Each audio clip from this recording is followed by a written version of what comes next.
শীতে কষ্ট হচ্ছে না? মাশাআল্লাহ, 3 দিন ব্যাপী তাফসিরুল কোরআনের প্রোগ্রামের সমাপনী রজনী আজকে।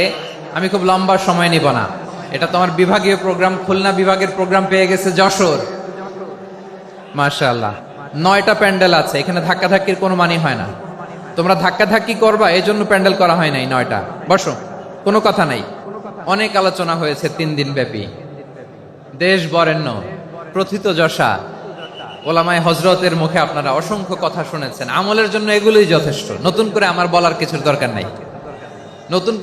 নতুন করে উপস্থাপনের মতো বলার মতো আমার কাছে কিছু নাইও।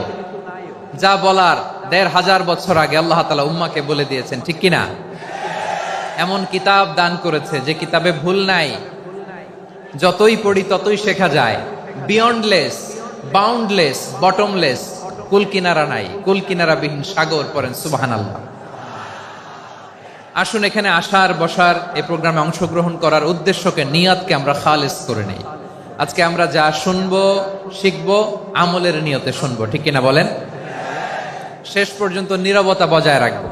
আমি উঠবো, আপনারা উঠবেন, এর আগে ওঠা যাবে না। স্কেডিউলে একটু চেঞ্জ এসেছে, এশার সালাত হয়নি।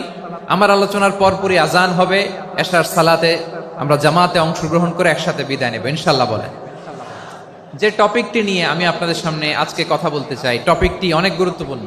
টপিকটি হচ্ছে হিউম্যান রিসোর্স ডেভেলপমেন্ট, মানব সম্পদ উন্নয়ন। কারণ আল্লাহ তাআলা আমাদের যা দেখ আর না দেখ এটা দিছে। মানুষ আর মানুষ, 18 কোটি মানুষ, ঠিক কিনা? এই 18 কোটির জনসংখ্যার দেশে বসবাস করে আমরা খুশি না বেজার? খুশি হইতে হবে, বেজার হইেন না। জাপানের খবর জানেন? তাদের গ্রোথ রেট নিচের দিকে, উল্টো। জনসংখ্যা নাই, বাচ্চা নিলে, সন্তান নিলে গভর্নমেন্ট তাদের টাকা দেয়। আমাদেরকে আল্লাহ তাআলা দয়া করে মায়া করে এই সম্পদটা দিয়েছেন। এই মানব সম্পদকে যেন আমরা কাজে লাগাই ইনশাআল্লাহ। পড়েন সবাই। হিউম্যান রিসোর্স ডেভেলপমেন্ট অনেক জনগুরুত্বপূর্ণ বিষয়, খুব সেন্সিটিভ বিষয়, বুঝতে হবে। যশোরের স্মার্ট ছেলেরা, এই যে আমি যাদেরকে দেখতে পাচ্ছি, all are the Gen Z of Jessore. যারা জেন জি, ওরা স্মার্ট, ওরা ইশারা ইঙ্গিতে কাজ করে। এই যে পুরো গদি উল্টায় দিছে, ঠিক কিনা? 24-এর ছাত্র নাগরিক অভ্যুত্থান আমাদের দেখিয়ে দিচ্ছে কিভাবে চোখের ইশারায় গদি উল্টে দিতে হয়। তো জেনজিদের নিয়ে বসেছি, ওরা তো স্মার্ট, ওরা ডিস্টার্ব করবে না। মেহরবানি করে আমার সাথে কানেক্ট করো, 1 to 1, brain to brain, eye to eye, eye contact করো আমার সাথে। তাকাও, কষ্ট হলো আমার দিকে তাকাও, আওয়াজ করা যাবে না, আমার দিকে তাকাও। প্রিয় ভাইয়েরা, হিউম্যান রিসোর্স ডেভেলপমেন্টের ব্যাপারে কিছু কথা বলবো। এই যে আমাদের বিশাল জনসংখ্যা, এই জনসংখ্যাকে কি করে জনসম্পদে রূপান্তরিত করা যায় এ ব্যাপারে কথা বলবো। আমি সূরাতু বনী ইসরাইলের 70 নম্বর আয়াত তেলাওয়াত করেছি। এই আয়াতের আলোকে কিছু কথা আমি আপনাদের সামনে বলবো। আল্লাহ তাআলা ইরশাদ করছেন, ওয়ালাকাদ কাররামনা বনী আদম ওয়া হামালনাহুম ফিল বাররি ওয়াল বাহরি ওয়া রাযাকনাহুম মিনাত তাইয়্যিবাত ওয়া ফাদ্দালনাহুম আলা কাসীরিম মিম্মান খালাকনা তাফদীলা। পড়েন আল্লাহু আকবার। রব্বুল আলামিন বলেন, ওয়ালাকাদ কাররামনা বনী আদম, আমি বনী আদমকে সম্মানিত করেছি, বনী আদমকে মর্যাদা দিয়েছি। ওয়া হামালনাহুম ফিল বাররি ওয়াল বাহর, বনী আদমকে জলে, স্থলে, স্থলে এবং সমুদ্রে চলাচলের বাহন দিয়েছি। ওয়া রাযাকনাহুম মিনাত তাইয়্যিবাত, তাদেরকে পবিত্র রিজিকের বন্দোবস্ত করেছি। ওয়া ফাদ্দালনাহুম আলা কাসীরিম মিম্মান খালাকনা তাফদীলা, আর আমি আল্লাহ যাদেরকে সৃষ্টি করেছি তাদের মধ্য থেকে বনী আদমকে আমি শ্রেষ্ঠ বানিয়েছি। আমরা শ্রেষ্ঠ, আমরা আশরাফুল মাখলুকাত। আমরা কি? এই যে এমনি চিল্লাচিল্লি করে, জিজ্ঞেস করলে বলে না। আমরা আশরাফুল মাখলুকাত। আমরা কি? শ্রেষ্ঠ, সবার চেয়ে সেরা। আমাদের মতো করে আল্লাহ কাউকে বানায় নাই। 2 পায়ে ভর করে, শির দ্বারা এরকম স্ট্যান্ড রেখে মাথা উঁচু করে দাঁড়াতে পারে এরকম কোন প্রাণী পৃথিবীতে আছে? এজন্য আল্লাহ বলেন, ওয়ালাকাদ কাররামনা বনী আদম, আমি বনি আদমকে সম্মানিত করেছি, তাদেরকে আমি মর্যাদা দিয়েছি, তাদেরকে আমি যত মর্যাদা দিয়েছি আমার কোন সৃষ্টিকে এত মর্যাদা দেই নাই। পড়েন সুবহানাল্লাহ। I have dignified the status of the sons of Adam. আদমের সব সন্তানের মর্যাদা আমি বাড়িয়েছি। আল্লাহ এখানে বলেননি ওয়ালাকাদ কাররামনাল মুমিনিন, আমি মুমিনের মর্যাদা বাড়িয়েছি, বলেছেন? আল্লাহ এখানে বলেন নাই ওয়ালাকাদ কাররামনাল মুসলিমিন, আমি মুসলিমের মর্যাদা বাড়িয়েছি। আল্লাহ বলেছেন ওয়ালাকাদ কাররামনা বানি আদম, আমি বনি আদমের সম্মান বাড়িয়েছি, হোক সে মুমিন কিংবা কাফের, মুসলিম কিংবা মুশরিক, আস্তিক কিংবা নাস্তিক, আরব কিংবা অনারব, যেই হোক না কেন আদম সন্তান সবগুলার মর্যাদা বাড়ায় দিয়েছে কে? সবার মর্যাদা আল্লাহ বাড়িয়েছে। মানুষ হিসেবে মর্যাদা। বিশ্বনবী সাল্লাল্লাহু আলাইহি ওয়াসাল্লাম ইহুদির লাশ দেখে দাঁড়িয়ে গেলেন। কার লাশ? আমার যশোরের ভাইয়েরা আওয়াজ করে বলুন, কার লাশ? ইহুদির লাশ দেখে দাঁড়ায় গেলেন। সাহাবারা বললেন ইয়া রাসূলুল্লাহ, আপনি দাঁড়ালেন যে, এটা তো ইহুদির লাশ। বিশ্বনবী বললেন আওয়ালাইসাত নাফসান, এটা কি মানুষ নয়? এটা হোক ইহুদি হোক খ্রিস্টান, এটা তো মানুষ।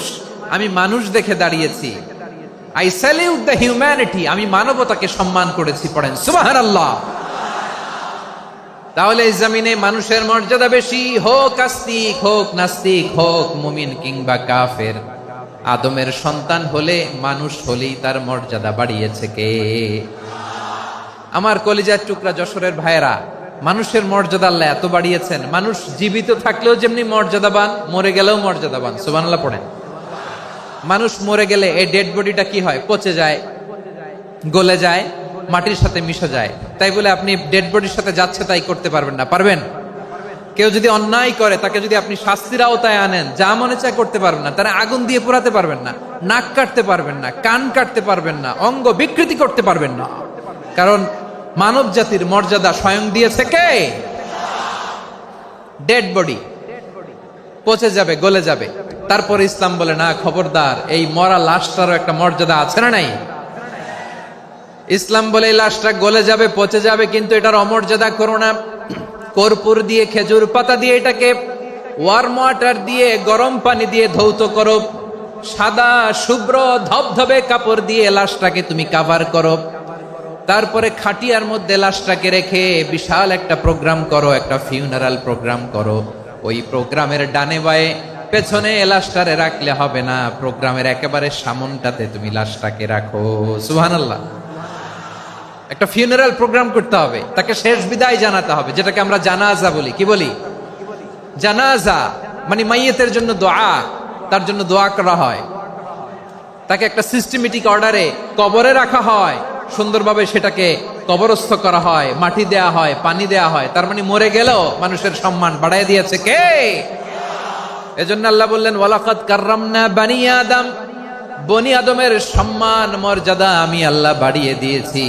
মানুষের সম্মানে তুমি কখনো আঘাত করো না, ঠিক কিনা? তাহলে ভাই, প্রথম মেসেজ হচ্ছে, the first and foremost message tonight to the people of Jessore. আল্লাহ বলেন I have dignified the status of son of Adam, আমি বনি আদম সবার মর্যাদা বাড়িয়ে দিয়েছি। হোক আস্তিক নাস্তিক, হোক কাফের কিংবা মুশরিক, তার মর্যাদা বাড়াই দিছে কে? যখন বন্যা হয় আমরা ত্রাণ নিয়ে যাই, আমরা শুধু মুসলমানদেরকে ত্রাণ দেই নাকি? হ্যাঁ, আমরা মুসলমানকেও দেই, অমুসলমানকেও দেই, হিন্দুকেও দেই, বৌদ্ধকেও দেই। যেখানেই মানবতা বিপন্ন সেখানে ইসলামের হেল্পিং হ্যান্ড আছে না নাই? সুবহানাল্লাহ। কি দিন আমরা পেয়েছি, কি বিধান আমরা পেয়েছি। ওয়ালাকাদ কাররামনা বানি আদম, আমি বনি আদমকে সম্মানিত করেছি। এরপর আল্লাহ বললেন ওয়া হামালনাহুম ফিল বাররি ওয়াল বাহর, মানুষকে স্থলে এবং সমুদ্রে চলাচলের বাহন আমি দিয়েছি। স্থলে কিভাবে চলবে, জলে কিভাবে চলবে, এই বাহনের ব্যবস্থা করেছে কে? এই জেনজি, এই সামড়া, ইরাম করতেছো কিসের জন্য? হ্যাঁ, ইরাম করলে চলবি? হ্যাঁ, বস বস বস বস। আওয়াজ করতেছো কেন? দিবানা, কথা বলতে দিবানা আমাকে? তো এইটা বুঝি তোমাদের ভালোবাসার নমুনা? তোমাদের ভালোবাসার কারণে যদি আমি কোথাও দাঁড়াতেই না পারি, কোথাও বসতে না পারি, কোথাও দুটা কথা বলতে না পারি, এই ভালোবাসা দিয়ে কি হবে আমার? বরং ঘামতে ঘামতে ঘর্মাক্ত হব, রক্তাক্ত হব, কিন্তু সেন্ট্রাল থেকে সেন্ট্রালি যে ইনস্ট্রাকশন আসবে সেই ইনস্ট্রাকশনের এক চুল আমরা ডানে বায়ে যাব না। এইটা গণজাগরণের জন্য এইটা দরকার, ইসলামী বিপ্লবের জন্য এইটা দরকার। তো আধা ঘন্টা ধরে যদি তোমাদেরকে থামানোই না যায়, এই লস্কর দিয়ে আমি কি করব? আল্লাহর ওয়াস্তে নো নো নো স্লোগান, চুপচাপ একেবারে আমার দিকে তাকাও। আল্লাহ বললেন ওয়া হামালনাহুম ফিল বাররি ওয়াল বাহার, জলে স্থলে আমি চলাচলের যানবাহনের ব্যবস্থা করেছি। আমরা স্থলে ঘোড়ার উপরে চড়ি, উটের উপরে চড়ি, গাড়ির উপরে চড়ি। এই যে গাড়ির ইঞ্জিন বানাইছি আমরা, এটার মেধা দিয়েছে কে? আবার সাগরের মধ্যে আমরা নৌযান, জলযান, বড় বড় জাহাজ দিয়ে এক মহাদেশ থেকে আরেক মহাদেশ যাই, এক দেশ থেকে মালামালগুলো আরেক দেশে পাঠাই। সাগরের ভেতরে নৌকাগুলোরে ধরে রাখলো কে? والفلك التي تجري في البحر بما ينفع الناس, মানুষের উপকার আছে এরকম সরঞ্জামাদি নিয়ে সাগরের উপরে বিশাল বিশাল জলযানগুলো চলে। এগুলো ডুবে যায় না, কাত হয়ে যায় না, পড়ে যায় না। এগুলোকে স্থিতিস্থাপকতাকে ঠিক করে রাখলো কে? আপনারা জাহাজ দেখেছেন? জাহাজ, হ্যাঁ, বাড়ি চট্টগ্রাম হইলে দেখতে পারতেন। দেখছেন? বিশাল বিশাল জাহাজ, বিশাল জাহাজ মালামাল নিয়ে এক মহাদেশ থেকে আরেক মহাদেশে যায়। গত মাসে আমার জাপান সফর ছিল। এই যে বাংলাদেশে যে গাড়িগুলো চালান, বেশিরভাগ গাড়ি আসে কিন্তু জাপান থেকে। হাজার হাজার গাড়ি একটা জাহাজ বহন করতে পারে, হাজার হাজার গাড়ি। এটাতে সাগরের মধ্যে ভাসাইলো কে? সবাই বলুন, ভাসালো কে? হাজার হাজার গাড়ি নিয়ে জাপানিজ গাড়িগুলো আমাদের চট্টগ্রামের এয়ারপোর্টের বন্দরে ভিড়ে। যুক্তরাষ্ট্রে আমি দেখেছি বিশাল বিশাল জাহাজ। আপনারা টাইটানিক জাহাজের নাম শুনেছেন? টাইটানিকেরও 8 গুণ 10 গুণ বড়। সুবহানাল্লাহ কইবেন না? টাইটানিক জাহাজের 8 গুণ 10 গুণ বড় একটা জাহাজ আছে, আইকন অফ দ্য সি, আমি দেখে এসেছি। রয়্যাল ক্যারিবিয়ান দেখে এসেছি। সাগরের সামনে জেটিতে যখন দাঁড়ালাম, জাহাজটা যখন যায়, আমার মনে হচ্ছে একটা শহর, গোটা শহর, the entire city is floating on the water. পুরো একটা শহর মনে হয় পানির উপর দিয়ে ভেসে যাচ্ছে। পড়েন সুবহানাল্লাহ। এই যে আইকন অফ দ্য সি, এই ক্রুজ, এই জাহাজটা, এটার ভিতরে স্টেডিয়াম আছে। কিসের ভিতরে স্টেডিয়াম? কথা বুঝে নাই বোধহয়। স্টেডিয়াম কিসের ভিতর? সুইমিং পুল আছে, শপিং মল আছে, রেস্টুরেন্ট আছে, ক্লাব আছে, 3000 4000 রুম বিশিষ্ট, কক্ষ বিশিষ্ট হোটেল আছে। এই সবগুলোর নিয়ে এগুলো চলে সাগরের এই দোলার মধ্যে, জলোচ্ছ্বাসের মধ্যে। এই সাগরের ভেতরে এই জাহাজগুলোর ভাষায় রাখছে কে? সূরা আর রহমানে আল্লাহ তাআলা বললেন ওয়ালাহুল জাওয়ারিল মুনশাআতু ফিল বাহরি কাল আ'লাম ফাবিআইয়ি আলা, সবাই পড়েন ফাবিআইয়ি আলাই রাব্বিকুমা তুকাযযিবান। পাহাড় সম বড় বড় জাহাজগুলো মাল বোঝাই করে সাগরের মধ্যে ভেসে বেড়ায়। এগুলো দিয়ে মালামাল বহন করা যায়, মানুষরা এক দেশ থেকে আরেক দেশে যায়। এই জাহাজগুলোর সাগরের ভেতরে ভাসায় রাখলো কে? এই আয়াতের ভেতরে আল্লাহ তাআলা সূরাত বনী ইসরাঈলের এই চমৎকার আয়াতের ভেতরে আল্লাহ তাআলা বেসিক্যালি মানব জাতির প্রতি তার 4টি স্পেশাল অনুগ্রহের কথা বলেছেন। কয়টি? 2টা বলে ফেলছি। 1 নাম্বার ওয়ালাকাদ কাররামনা বনী আদম, আমি বনী আদমের সম্মান বাড়াইছি। নাকি মুসলমানদের? নাকি মুসল্লিদের? কার সম্মান বাড়িয়েছি? বনী আদমের। তাহলে human dignity, the first part of the verse talks about the human dignity. 2 number অংশ আল্লাহ তাআলা বললেন ওয়া হামালনাহুম ফিল বাররি ওয়াল বাহর, স্থলে এবং সমুদ্রে আমি তাদের জন্য চলাচলের বাহন দিয়েছি। সুবহানাল্লাহ।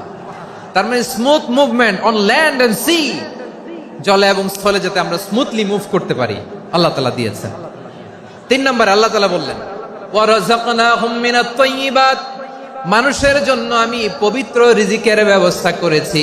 জলে এবং স্থলে যত প্রাণী আছে সবগুলা প্রাণীকে রিজিক দেয় কে? আমাদেরকে রিজিক দেয় কে? সাগরের মাছগুলোকে, বড় বড় তিমি মাছগুলোরে রিজিক দেয় কে? বাতাসের মধ্যে ভেসে বেড়ানো বড় বড় পাখিগুলো, স্ক্যান্ডিনেভিয়ান কান্ট্রি থেকে লক্ষ লক্ষ কোটি কোটি পাখিগুলো যে এক দেশ থেকে আরেক দেশে ট্রান্সফার হয়, এগুলোর রিজিক দেয় কে? রব্বুল আলামিন বলেন, ওয়ামা মিন দাব্বাতিন ফিল আরদি ইল্লা আলাল্লাহি রিজকুহা ওয়া ইয়ালামু মুস্তাকাররাহা ওয়া মুস্তাওদাআহা কুল্লুম ফি কিতাবিম মুবিন। আল্লাহু আকবার। রব্বুল আলামিন বলেন, ভূপৃষ্ঠে বিচরণশীল যত প্রাণী আছে সব প্রাণীগুলোকে আমি আল্লাহ আমার নিজের কুদরতে রিজিকের বন্দোবস্ত করি। এই প্রাণীগুলো কোথায় থাকে, কোথায় যায়, সব জায়গায় আমি রিজিক পৌঁছে দেই। রিজিক কেউ দিতে পারে না, রিজিকের মালিক কে? রিজিকের মালিক তিনি আল্লাহ। এজন্য আল্লাহ তাআলা বললেন, ওয়ারাযাকনাহুম মিনাত তাইয়্যিবাত। এরপর আল্লাহ বললেন, ওয়া ফাদ্দালনাহুম আলা কাসীরিম মিম্মান খালাকনা তাফদীলা। আমি যত প্রাণী সৃষ্টি করেছি সকল প্রাণীর মধ্যে মানুষের মর্যাদা, শ্রেষ্ঠত্ব আমি দিয়েছি। সুবহানাল্লাহ পড়েন। তাহলে এক নম্বরে আল্লাহ বললেন, আমি বনি আদমের মর্যাদা বাড়ালাম। এরপরে বললেন, স্থলে এবং সমুদ্রে চলাচলের জন্য যানবাহন দিলাম। 3 নম্বরে আল্লাহ বললেন, পবিত্র রিজিকের ব্যবস্থা করে দিলাম। এরপরে আল্লাহ বললেন, যত প্রাণী আছে, সৃষ্টি আছে, সবগুলার উপরে আমি মানুষকে শ্রেষ্ঠত্ব দিলাম। সুবহানাল্লাহ। তাহলে সবচেয়ে বেশি শ্রেষ্ঠত্ব মানুষের। কার? মানুষের। শুধু তাই নয় প্রিয় ভাইরা, আকাশ এবং জমিনে যা কিছু আছে সবকিছু মানুষের জন্য, মানুষের কল্যাণে, মানুষের প্রয়োজনে, মানুষের বশীভূত করে সৃষ্টি করেছেন কে? রব্বুল আলামিন বলেন, হুয়াল্লাযী খালাকা লাকুম মা ফিল আরদি জামিআ। এই জমিনের মধ্যে যা কিছু আমি আল্লাহ সৃষ্টি করেছি সব কিছু আমি মানুষের জন্য সৃষ্টি করেছি। পড়েন সুবহানাল্লাহ। হুয়াল্লাযী খালাকা লাকুম মা ফিল আরদি জামিআ। যা আছে সব আমাদের জন্য, সব আমাদেরকে সার্ভিস দেওয়ার জন্য, আমাদের উপকারের জন্য, আমাদের কল্যাণের জন্য। আওয়াজ করে সবাই পড়ুন আল্লাহু আকবার। অন্য আয়াতে আল্লাহ বললেন, ওয়াসাখখারা লাকুম মা ফিস সামাওয়াতি ওয়া মা ফিল আরদি জামিআম মিন ইন্না ফি যালিকা লাআয়াতিন লিকাউমিন ইয়াতাফাক্কারুন। প্রথমে আয়াতে আল্লাহ বললেন, জমিনে যা আছে সব তোমাদের কল্যাণে আমি সৃষ্টি করলাম। এরপরে আল্লাহ বললেন, আকাশেও যা আছে সব তোমাদের জন্য সৃষ্টি করলাম, তোমাদের অনুগত বানায় দিলাম। পড়েন সুবহানাল্লাহ। মানুষের কি ব্রেইন দেখেন!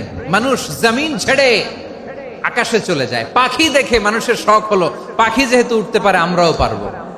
অরবিল রাইড, উইলবার রাইড, 2 ভাই মিলে আঁকাঝোঁকা করতে করতে করতে করতে প্লেন বানায় ফেললো। কোন সুবহানাল্লাহ। এখন পাখিও ওরে, আমরাও ওরি। এরপরেই মানুষের কৌতূহল থামে না এখানে। মানুষ চলে গিয়েছে চাঁদে। কোথায় গেছে? এখন কিন্তু চাঁদে জমি বিক্রি হয়, জানেন? পৃথিবী নিয়ে মারামারি শেষ। রাশিয়া আমেরিকা এখন ধরছে চাঁদ আর মঙ্গল গ্রহ। এখন চাঁদে জমি বিক্রি হয়, মঙ্গলে জমি বিক্রি হয়। এই চাঁদ, মঙ্গল, বৃহস্পতি, শনি সব আল্লাহ তাআলা আমাদের জন্য বানিয়েছেন। সুবহানাল্লাহ পড়েন।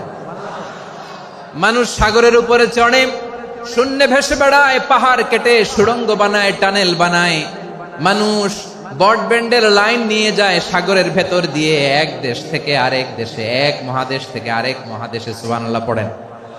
তার মানে গোটা বিশ্বের সব কিছুর উপরে control, superiority over all creatures, সবকিছুর উপর কন্ট্রোল, মনিটরিং, নিয়ন্ত্রণ, এটা প্রতিষ্ঠা করে দিয়েছে কে? এজন্যই মানুষের শ্রেষ্ঠত্ব। ওয়ালাকাদ কাররামনা বানি আদম। আমি বনি আদমের সম্মান বাড়িয়েছি, মর্যাদা আমি বাড়িয়ে দিয়েছি এই কারণে, কারণ মানুষ সবকিছুর উপর নিয়ন্ত্রণ নিতে পারে।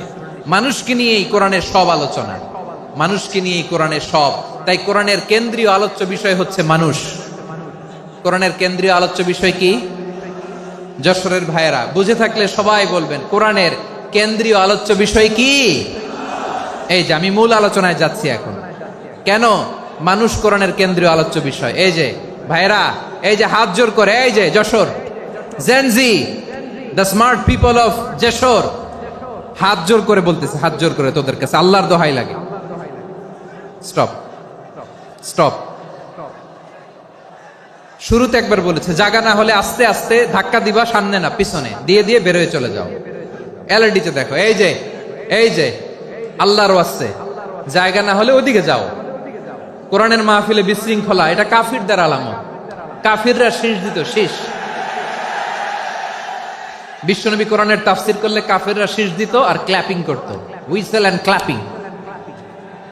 তা আমরা কি এখানে বিশৃঙ্খলা করতে আসছি? তো বারবার থামানো লাগে কেন? কোনো আওয়াজ হবে না, বললাম তো স্টপ।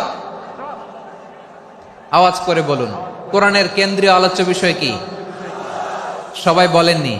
এতগুলো মানুষ উত্তর দিলে এতটুকু আওয়াজ হয়, অন্তত আমি বিশ্বাস করি না। যশোর, আওয়াজ করে বলো কোরআনের কেন্দ্রীয় আলোচ্য বিষয় কি? মানুষ। এই মানুষ কোরআনের কেন্দ্রীয় আলোচ্য বিষয়। মানুষকে আল্লাহ স্বাধীনতা দিয়েছেন। ফামান শাআ ফালইউমিন ওয়া মান শাআ ফালইয়াকফুর। চাইলে মুমিন হতে পারো, চাইলে কাফের হতে পারো, তোমার ইচ্ছা। তবে জেনে রাখো, মুমিন হলে পাবা জান্নাত, কাফির হলে পাবা জাহান্নাম। নাও দ্য ডিসিশন ইজ ইয়ার্স। সিদ্ধান্ত তোমার, জান্নাতে যাবা না জাহান্নামে যাবা। যশোরের ভাইয়ের আওয়াজ করে বলুন কই যেতে চান, জান্নাতে না জাহান্নামে? ডান দিকে না বাম দিকে? ডানপন্থী না বামপন্থী? চিল্লা চিল্লি না চুপচাপ? চুপচাপ কয়ে আবার চিল্লাচিল্লি শুরু করে দিচ্ছে। মাশাআল্লাহ। তাহলে কোরআনের কেন্দ্রীয় আলোচ্য বিষয় মানুষ। আমার সাথে থাকতে হবে, তোমাদেরকে নিয়ে আমি আলোচনা শেষ পর্যন্ত যাব। অনেক গুরুত্বপূর্ণ কথা বাকি আছে, আমাকে সহযোগিতা করতে হবে। মাশাআল্লাহ, এই তো ঠান্ডা হয়েছে। হ্যাঁ ঠিক আছে, ঠিক আছে, ঠিক আছে। মানুষকে আল্লাহ এত স্বাধীনতা দিয়েছেন, মানুষ চাইলে অনেক ভালো হইতে পারে। ভালোর রাস্তাও খোলা, খারাপ হওয়ার রাস্তাও খোলা। ভালো হইলে মানুষ অনেক ভালো, খারাপ হইলে অনেক খারাপ। ভালো হইলে সবচেয়ে ভালো, খারাপ হইলে সবচেয়ে খারাপ। এজন্য সিদ্ধান্ত আপনাকে নিতে হবে। আল্লাহ তাআলা বলছেন লাকাদ খালাকনাল ইনসানা ফি আহসানি তাকওয়িম সুম্মা রাদাদনাহু আসফালা সাফিলিন। আমি মানুষকে অনেক সুন্দর অবয়বে, সুন্দর আকৃতিতে সৃষ্টি করেছি। তার শুধু চেহারার ডিজাইনটাই সুন্দর নয়, তার ব্রেনটা বড্ড সুন্দর, তার মানসিকতা বড্ড সুন্দর, তার সৃজনশীলতা বড্ড সুন্দর। পড়েন সুবহানাল্লাহ। আমাদের চেহারা, অবয়ব, ডিজাইন যে সুন্দর তা না, আমাদের ব্রেনটা অনেক সফিস্টিকেটেড ব্রেন, অনেক সফিস্টিকেটেড। এই 1.5 কেজি ব্রেন ইউজ করে মানুষ গোটা বিশ্বে সভ্যতা বিনির্মাণ করেছে, ঠিক কিনা? এই ব্রেন আল্লাহ তাআলা আমাকে দিয়েছে। এটারে কাজে লাগালে, আপনার 6 সেন্স কাজে লাগালে আপনি অনন্য মানুষ হয়ে উঠবেন, মহামানবে রূপান্তরিত হবেন। মানুষ হতে পারে, চাইলেই মহামানব হতে পারে। আবার যদি মানুষ চায় খারাপও হতে পারে। আল্লাহ বললেন শুধু ভালোই না, ভালো হতে চাইলে অনেক ভালো তুমি হতে পারো, আবার খারাপ হতে চাইলে অনেক খারাপ তুমি হতে পারো। সুম্মা রাদাদনাহু আসফালা সাফিলিন।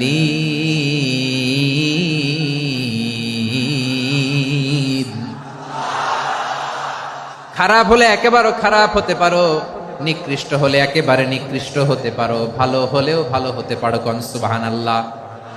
এবার আওয়াজ করে বলুন ভালো হতে চাই না খারাপ, শ্রেষ্ঠ না নিকৃষ্ট?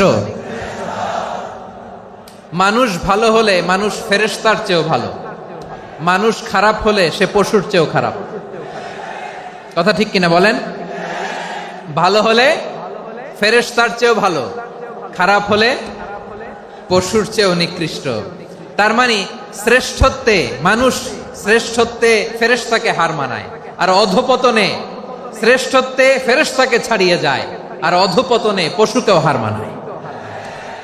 আই রিপিট, আমি আবারও বলছি, মানুষ শ্রেষ্ঠত্বে ফেরেশতাকে ছাড়িয়ে যায়, আর অধপতনে সে পশুকেও হার মানায়। আওয়াজ করে বলতে হবে ঠিক কিনা?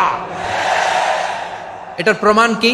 মানুষ শ্রেষ্ঠ হইলে যে ফেরেশতার চেয়েও সেরা, তার প্রমাণ কি? আল্লাহ তাআলা বলছেন, ওয়া ইয কুলনা লিল মালাইকাতি ইসজুদু লি আদম ফাসাজাদু ইল্লা ইবলিস আবা ওয়াস্তাকবারা ওয়া কানা মিনাল কাফিরিন। আল্লাহ বলেন, স্মরণ করো সে সময়ের কথা যখন আমি ফেরেশতাদেরকে বললাম, ও ফেরেশতারা আদমকে সেজদা দাও। সব ফেরেশতারা সম্মান সূচক সেজদা আদমকে দিল। তারা আদমের জন্য সেজদায় লুটিয়ে পড়লো, একজন ছাড়া, তার নাম ইবলিস। আওয়াজ করে বলেন, তার নাম কি? সে অহংকার প্রদর্শন করলো, সে কাফের হয়ে গেল। বাকি সব ফেরেশতারা সেজদা দিল। সুবহানাল্লাহ। আবার আদম আলাইহিস সালামকে আল্লাহ জিজ্ঞেস করলেন, সব বলে দিল উত্তর, কিন্তু ফেরেশতাদেরকে একই প্রশ্ন জিজ্ঞেস করলেন, তারা উত্তর করতে পারে নাই। তার মানে এর মধ্য দিয়ে প্রমাণিত হয়, মানুষ ভালো হলে ফেরেশতার চেয়েও ভালো, ফেরেশতার চেয়েও মানুষের মর্যাদা বাড়িয়ে দিয়েছে কে? সব নূরের ফেরেশতা যখন মাটির আদমকে সেজদা দেয়, এটা প্রমাণ করে ফেরেশতার চেয়েও মানুষের মর্যাদা বাড়িয়ে দিয়েছে কে? তুমি মাটির আদমকে প্রথম সৃষ্টি করিয়া ঘোষণা করিয়া দিলে শ্রেষ্ঠ বলিয়া, তাই তো নূরের ফেরেশতা করে আদমকে সেজদা। ঠিক কিনা বলেন? তাই তো নূরের ফেরেশতা করে আদমকে সেজদা। সবার চেয়ে সম্মান দিলে মাটির আদমকে। আল্লাহু আল্লাহু তুমি জাল্লে জালালুহু, শেষ করা তো যায় না গে তোমার গুণগান। পড়েন না? পড়েন। আল্লাহু আল্লাহু তুমি জাল্লে জালালুহু, শেষ করা তো যায় না গে তোমার গুণগান। আল্লাহু আল্লাহু, আল্লাহু আকবার। আদমের মর্যাদা বেশি, মানুষের মর্যাদা বেশি। মানুষ শ্রেষ্ঠ, তার প্রমাণ নূরের ফেরেশতা মাটির আদমকে সেজদা করে। আওয়াজ করে বলেন ঠিক কিনা? তাহলে মানুষ ভালো হলে ফেরেশতার চেয়ে ভালো। আবার মানুষ যদি খারাপ হয়, সে পশুর চেয়েও খারাপ। অধপতনে পশুত্বকে হার মানায়। তার প্রমাণ? তার প্রমাণ কি? তার প্রমাণ হচ্ছে, যশোরের ভাইরা দেখবেন পত্রিকায় নিউজ পেপারে মাঝে মাঝে এরকম দেখা যায়, এক মানুষ আরেক মানুষকে হত্যা করে 20 টুকরা করে বস্তার ভিতরে ভরেছে। আপনারা এই নিউজ পড়েন নাই না? দেখেন নাই? দেখছেন? মানুষ মানুষকে হত্যা করে কয় টুকরা? জোরে বলেন। এখানেই ক্ষান্ত হয় না, আবার কোথায় ভরছে? বস্তার ভেতরে। আচ্ছা, বুঝে থাকলে আওয়াজ করে বলেন, কোনদিন শুনছেন একটা হাতি আর একটা হাতিকে হত্যা করে 20 টুকরা করছে, এরপরে বস্তার ভিতরে ভরছে? হইছে? তাহলে দেখেন, মানুষ যদি খারাপ হয়, সে পশুকেও হার মানায়। চিল্লায় বলো ঠিক কিনা? এমনও দুশ্চরিত্র মানুষ আছে, যার নজর থেকে 6 মাসের ছোট্ট মেয়ে থেকে শুরু করে 80 বছরের বৃদ্ধারাও নিরাপদ নয়। পশুকেও হার মানে। মানুষের ঘর জ্বালিয়ে পুড়ে মেসাকার করে দেয়, জনপদের পর জনপদ জ্বালায় দেয়। এরকম আছে না নাই? বোমা মেরে শহরগুলো উড়িয়ে দেয়। এই যে ইসরায়েল গাজার মধ্যে যে অ্যাটাক করেছে, এরা মসজিদ মানে নাই, মসজিদে বম ফেলেছে। এরা খ্রিস্টানদের চার্চ, গির্জা মানে নাই, গির্জায় বম ফেলেছে। পৃথিবীর ইতিহাসে never happened in the history of the world that someone bombed on a hospital, on an ICU center. এমন হাসপাতাল যেখানে আইসিইউর রোগীরা আছে, ওই হাসপাতালের উপরও ইসরায়েলি সৈনিকেরা বোমা মেরেছে। জোরে বলেন ঠিক কিনা? এরা মানুষ? আওয়াজ করে বলেন, এরা মানুষ না। প্রিয় ভাইয়েরা, চোখ কান নাক মুখ থাকলেই মানুষ না। যা সামনে দেখেন এগুলো সব মানুষ না, এগুলো জনসংখ্যা। এগুলো কি? সবাই বলুন, এগুলো কি? বাড়ছে জনসংখ্যা, কমছে মানুষ। বাড়ছে জনসংখ্যা, কমছে। এই দুনিয়া এখন তো আর সেই দুনিয়া নাই, মানুষ নামের মানুষ আছে, দুনিয়া বোঝাই।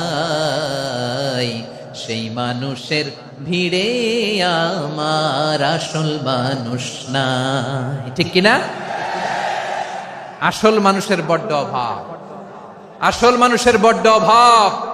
আমার ভাইয়েরা, মানুষ খারাপ হলে পশুকেও হার মানায়। আচ্ছা, আওয়াজ করে বলেন, এই যশোরের ছেলেরা এদিক তাকাও, আওয়াজ করে বলো, যে ইসরায়েলি সোলজাররা উপর থেকে বোমা মারলো, তারাও মানুষ? তারাও কি? ওরাও রক্তে মাংসে মানুষ, ওদেরও পরিবার আছে। বোমা মেরে যেই মেয়েটাকে তারা অনাথ বানায়, ইয়াতিম বানায়, ও কিন্তু বাসায় ওর মেয়েটাকে রেখে আসছে, ঠিক কিনা বলেন? বম্বিং করে যে বাবাকে মেরে, স্বামীকে মেরে স্ত্রীকে বিধবা বানায়, তারও ঘরে স্ত্রী আছে। উপর থেকে বম মেরে মানুষ মেরে দিচ্ছে, তারাও মানুষ। 1945 সালের 6ই আগস্ট আমেরিকান সোলজাররা হিরোশিমায় বম মেরেছে। আমি নিজে দেখে এসেছি জাপানের হিরোশিমাতে। সকাল 8:15 মানুষ কেউ অফিসে যাচ্ছিল, কেউ খেতে খামারে কাজ করতে যাচ্ছিল। লিটল বয় নামে একটা বোম মেরেছে তারা। এই বোমের আঘাতে, পারমাণবিক এই বোমার রেডিয়েশনে আঘাতে বোম ব্লাস্ট হওয়ার পরে মুহূর্তের মধ্যে 1,40,000 নাই। উপর থেকে যারা মারতেছে এরাও মানুষ, যাদেরকে মারলো তারাও। তার মানে মানুষে মানুষে পার্থক্য আছে না? নেই? মানুষে মানুষে পার্থক্য আছে। নাক কান চোখ মুখ থাকলেই মানুষ নয়। বাড়ছে জনসংখ্যা, কমছে মানুষ, চিল্লায় বলো ঠিক কিনা? তাহলে আমরা বুঝলাম মানুষ ভালো হলে অনেক ভালো, খারাপ হলে অনেক খারাপ। ও আমার কলিজার টুকরা যশোরের ভাইয়েরা, আসুন না 3 দিন ব্যাপী এই তাফসিরুল কোরআনের ঐতিহাসিক প্রোগ্রাম থেকে আমরা সিদ্ধান্ত নেই, আমরা ভালো মানুষ হব নাকি খারাপ মানুষ হব। কলিজা থেকে, প্রাণ থেকে আওয়াজ করে সবাই বলুন, ভালো মানুষ নাকি খারাপ মানুষ? ভালো মানুষ হইতে হবে। ভালো মানুষ যারা জগৎটাকে এনলাইটেন করবে, যারা এনলাইটেন করবে, যারা সত্যের বীর সেনানী হয়ে দাঁড়াবে, যারা সত্যের পক্ষে কথা বলবে, যারা জালিমের মসনদকে ভেঙে খান খান করে দেবে। এরকম হওয়ার দরকার আছে না নাই? এরকম ভালো মানুষ আমরা হতে চাই কি চাই না? মানুষকে যত্ন নিলে মানুষ যে কত ভালো হয় আপনি কল্পনাও করতে পারবেন না। এই যে আপনাদের যশোরে যে ভালো ছেলেগুলো আছে, যে ভালো তরুণগুলো আছে, যে যুবকগুলো আছে, যে ভালো আলেমরা আছে, ভালো নেতারা আছে, সবাই যদি তাদের মতো হতো, পুরো যশোরটা একটা জান্নাতের টুকরা হয়ে যেত। আওয়াজ করে বলেন ঠিক কিনা? মানুষকে নার্চারিং করলে, মানুষকে পলিশ করলে, মানুষকে গ্রুমিং করলে, মানুষকে সঠিক তারবিয়া দিলে মানুষ অনন্য হয়ে ওঠে। প্রতিটি মানুষ অনন্য। আমি অনন্য, আপনি অনন্য, আমরা সবাই অনন্য। সুবহানাল্লাহ বলেন। মানুষকে আল্লাহ তাআলা দিয়েছেন অসীম ক্ষমতা, অসীম ক্ষমতা। সুবহানাল্লাহ। একটা মানুষ পারে না এমন কিছু নাই, একটা মানুষ পারে না এমন কিছু নাই। বিশ্বাস করতে হবে, মানুষ যা কল্পনা করতে পারে ওইটা মানুষ করে দেখাতে পারে। যশোরের ভাইয়ের, আই রিপিট, আমি আবারও বলছি, এই চিল্লাচিল্লি করলে আমার এই গুরুত্বপূর্ণ কথা তোমরা মিস করবা। আমরা যখন আমার পিতার পৃষ্ঠদেশে ছিলাম, পিতার পৃষ্ঠদেশ থেকে শুক্রাণু যখন মায়ের গর্ভদেশে যেয়ে পড়ে, কতটা শুক্রাণু ভ্রমণ শুরু করে জানো? 20 কোটি শুক্রাণু। একবার সিমেন আউট হলে সেখানে 20 কোটি শুক্রাণু থাকে, ভ্রমণ শুরু করে। ওই 20 কোটি শুক্রাণুর মধ্যে থেকে তুমি আমি আজকে এক বিকশিত শুক্রাণু মানব রূপে পৃথিবীতে এসেছি। সুবহানাল্লাহ। ওই 20 কোটি শুক্রাণুর প্রতিযোগিতায় সবাইরে পেছনে ফেলে সেদিন আমি সফল হয়েছিলাম, সেদিন আমি বিজয়ী হয়েছিলাম। সেদিন আমি এত ছোট ছিলাম, মাইক্রোস্কোপ দিয়েও আমার অস্তিত্ব টের পাওয়া যায় না। আমি এত তুচ্ছ ছিলাম, নগণ্য ছিলাম। আমার কান ছিল না, আমার চোখ ছিল না, আমার হাত ছিল না, আমার জন্য রিকমেন্ডেশন করার মতো মামু ছিল না, খালা ছিল না, কেউ ছিল না। তারপরেও ওই প্রতিযোগিতায়, ওই কম্পিটিশনে যখন আমারে কেউ হারাতে পারে নাই, আল্লাহর জমিনেও আমারে কেউ হারাতে পারে না। হারার জন্য তোমার জন্মই হয় নাই, তুমি আসছই জিতার জন্য। সুবহানাল্লাহ। বিশ্বনবী বলেন, আন্নাসু মাআদিন কামাআদিনিয যাহাবি ওয়াল ফিদ্দা খিয়ারুহুম ফিল জাহিলিয়াতি খিয়ারুহুম ফিল ইসলাম। Peoples are like mines of gold and silver. সোনার খনি, রূপার খনি, এর চেয়েও বড় খনি হচ্ছে এই মানব সম্পদের খনি। আওয়াজ করে বলেন আল্লাহু আকবার। আল্লাহ তাআলা এই সম্পদ আমাদেরকে দিছে। বিশ্বনবী বলেন মানুষ হচ্ছে খনির মতো, খিয়ারুহুম ফিল জাহিলিয়াতি খিয়ারুহুম ফিল ইসলাম, জাহিলি যুগে যারা সেরা, ইসলামেও তারা সেরা। ইদা ফাকহু, যদি তারা বুঝবান হয় তাহলে তাদেরকে সেরা বানায় দিবে কে? তাহলে মানুষের চেয়ে সেরা কেউ হতে পারে? মানুষের চেয়ে অনন্য কেউ হতে পারে? মানুষকে কেউ হারাতে পারে? আওয়াজ করে বলো, তোমাকে কেউ হারাতে পারবে? এই সাহস জাগছে আজকের আলোচনা থেকে। আমি তুমি অনন্য, আমাকে তোমাকে হারায় দেওয়া এত সহজ না, ঠিক কিনা? একটা কথা জীবনের সাথে সেট করে নিতে হবে, আমি জিতি নয় শিখি, আমি কখনো হারি না। জীবনের সাথে সেট করে নাও, জেনজি অফ জেসর, আমি কখনো হারি না, আমি হয় জিতি নয় শিখি। চিল্লায় বলো ঠিক কিনা? আমি কখনো হারি না, আমার হারানো এত সোজা না। কি সাহস জাগছে? বুকে সাহস জাগছে? তাকবীর পড়ো, লিল্লাহে তাকবীর। তাহলে বিশ্বনবী বললেন নাসু মাআদেন, মানুষ হচ্ছে খনি। এই ধাক্কা ধাক্কি আমি জানি এগুলো ভালোবাসার ধাক্কা ধাক্কি, এজন্য আমি সহ্য করে নেই। এগুলো যে ভালোবাসার ধাক্কা ধাক্কি এটা আমরা বুঝি। পৃথিবীর কোন আইন, সিকিউরিটি প্রটোকল দিয়ে এটারে মানানো যাবে না, কারণ এটা তো ভালোবাসা, লাভ। লাভ কোন আইন কানুন দিয়ে বাধা যায় না, মানানো যায় না, ঠিক কিনা বলো?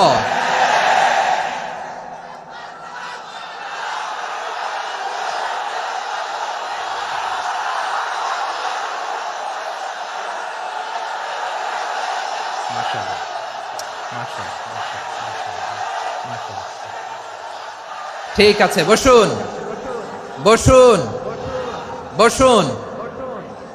আল নাসু মাআদেন, মানুষ হচ্ছে খনি। এই খনির যত্ন নিতে হবে। আমার মা বাবা যারা এসেছেন, আপনার ছেলে মেয়ের যত্ন নেন।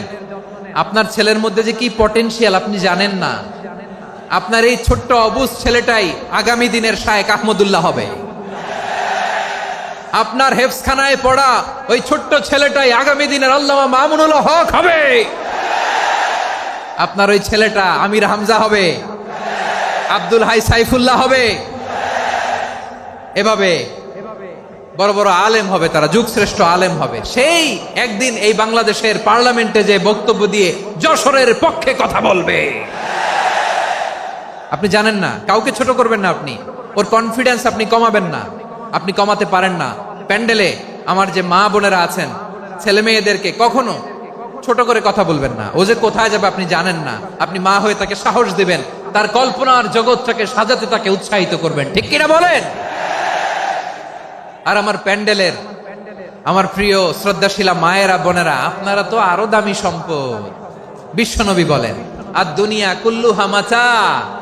আল্লাহ আল্লাহ আল্লাহ, বিশ্বনবীর কথার ওজন দেখেন। আর দুনিয়া কুল্লুহা মাতা ওয়া খায়রু মাতা'আদ দুনিয়াল মারআতুস সালিহা। বিশ্বনবী বলেন দুনিয়ায় যা দেখো সব আল্লাহর দেওয়া অ্যাসেট, মানে সম্পদ। আর এত অ্যাসেটের ভিড়ে সবচাইতে শ্রেষ্ঠ সম্পদ হচ্ছে নেককার নারী। সুবহানাল্লাহ। ভাইয়েরা বোনের সাথে খারাপ আচরণ করো না, সন্তান মায়ের সাথে খারাপ আচরণ করো না। আমাদের মায়েরা আমাদের asset, they are our priceless asset. কারণ এই মায়েদের পেটে এসেছে আল্লাহর ওলিরা, এই মায়েদের পেটে এসেছে খান জাহান আলী, এই মায়ের পেটে এসেছে শাহজালাল ইয়ামানি, এই মায়ের পেটে এসেছে আল্লাহর সব নবীরা। নাকি নবীরা আকাশ থেকে ধপ করে জমিনে নেমে আসছে? মায়ের পেটে আসছে। এই মায়ের পেটগুলো খনি। আমার সম্মানিতা মায়েরা বোনেরা, নিজেকে ইসলাম দিয়ে সাজান, নিজেকে ইসলাম দিয়ে সাজান, নিজেকে পবিত্র রাখুন, নিজের আব্রু ইমান ইজ্জতের হেফাজত করুন, কোরআন পড়ুন, সুন্নাহ পড়ুন। আপনি জানেন না আপনার গর্ভে কে আসছে, কোন ক্ষণজন্মা পুরুষকে আল্লাহ তাআলা আপনার গর্ভে পাঠাবে আপনি জানেন না। মায়েরা নিজেদেরকে পবিত্র রাখুন, ইসলাম চর্চা করুন, কোরআন চর্চা করুন, নৈতিকতা দিয়ে নিজেকে সাজান। যশোরের জেনজি, নিজেদেরকে প্রস্তুত রাখো আগামীর বাংলাদেশের জন্য। নৈতিকতা, মোরালিটি, ভ্যালিউজ দিয়ে নিজেকে সাজাও, ইসলাম দিয়ে নিজেকে সাজাও। কারণ আগামীর বাংলাদেশ ইসলামের বাংলাদেশ। বাংলাদেশের আসল পরিচয় ইসলাম। বাংলাদেশের আসল পরিচয় কি? সবাই বলে না। বাংলাদেশের আসল পরিচয় কি? এই ইসলাম নিয়ে আমরা সংসদ ভবন সাজাবো, রাজি আছি না নাই? শেকড় ভুলে যাওয়া যাবে না। আমরা ধাপে ধাপে শারিয়া আইনের দিকে যাব ইনশাআল্লাহ, কিন্তু জঙ্গিবাদ দিয়ে নয়, কট্টর পন্থা দিয়ে নয়। আমরা ইন্টেলেকচুয়ালি গ্রাজুয়ালি ধাপে ধাপে শারিয়া আইনের দিকে মুভ করব ইনশাআল্লাহ। বলো লিল্লাহি তাকবীর। এদেশের আসল পরিচয় সবাই বলে না, আওয়াজ করে এদেশের আসল পরিচয়। এদেশে আজান শুনে সূর্য ওঠে শহর গ্রামে, এদেশে আজান শুনে সূর্য ডুবে সন্ধ্যা নামে, এদেশে সকল কাজে সবাই বলে বিসমিল্লাহ, এদেশে ভালো কিছু দেখে শুনে হাসি মুখে সবাই বলে মাশা আল্লাহ, সুবহানাল্লাহ সুবহানাল্লাহ সুবহানাল্লাহ সুবহানাল্লাহ সুবহানাল্লাহ সুবহানাল্লাহ সুবহানাল্লাহ সুবহানাল্লাহ।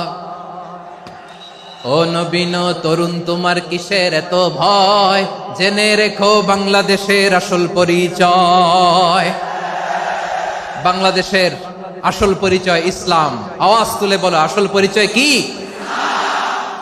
এদেশে পরস্পরে দেখা হলে দেয় সালাম, এদেশে আমজনতার হৃদয় জুড়ে পাক্কালাম, ঠিক কি না? এদেশে বিপদ এলে সর্বজনে সর্বক্ষণে দোয়া পড়ে ইন্না লিল্লাহ সুবহানাল্লাহ সুবহানাল্লাহ সুবহানাল্লাহ সুবহানাল্লাহ। এদেশে আজান শুনে সূর্য ওঠে শহর গ্রামে, এদেশে আজান শুনে সূর্য ডুবে সন্ধ্যা নামে, এদেশে সকল কাজে সবাই বলে বিসমিল্লাহ, এদেশে ভালো কিছু দেখে শুনে হাসি মুখে সবাই বলে মাশা আল্লাহ সুবহানাল্লাহ। আওয়াজ করে সুবহানাল্লাহ সুবহানাল্লাহ সুবহানাল্লাহ সুবহানাল্লাহ। সবাই একসাথে সুবহানাল্লাহ সুবহানাল্লাহ সুবহানাল্লাহ সুবহানাল্লাহ। এদেশের আসল পরিচয় কি? আওয়াজ করে বলতে ভয় লাগে। এদেশের আসল পরিচয় কি? ইসলাম দিয়ে আমাদের সংসদ ভবন চলুক, আমরা চাই কি চাই না? বঙ্গভবনে লা ইলাহা ইল্লাল্লাহর পতাকা উড়ুক, আমরা চাই কি চাই না? প্রতিটি জেলা অফিসে ডিসি অফিসে লা ইলাহার পতাকা ঝুলুক, আমরা চাই কি চাই না? কারা কারা চাই হাত তুলে আল্লাহরে দেখায়।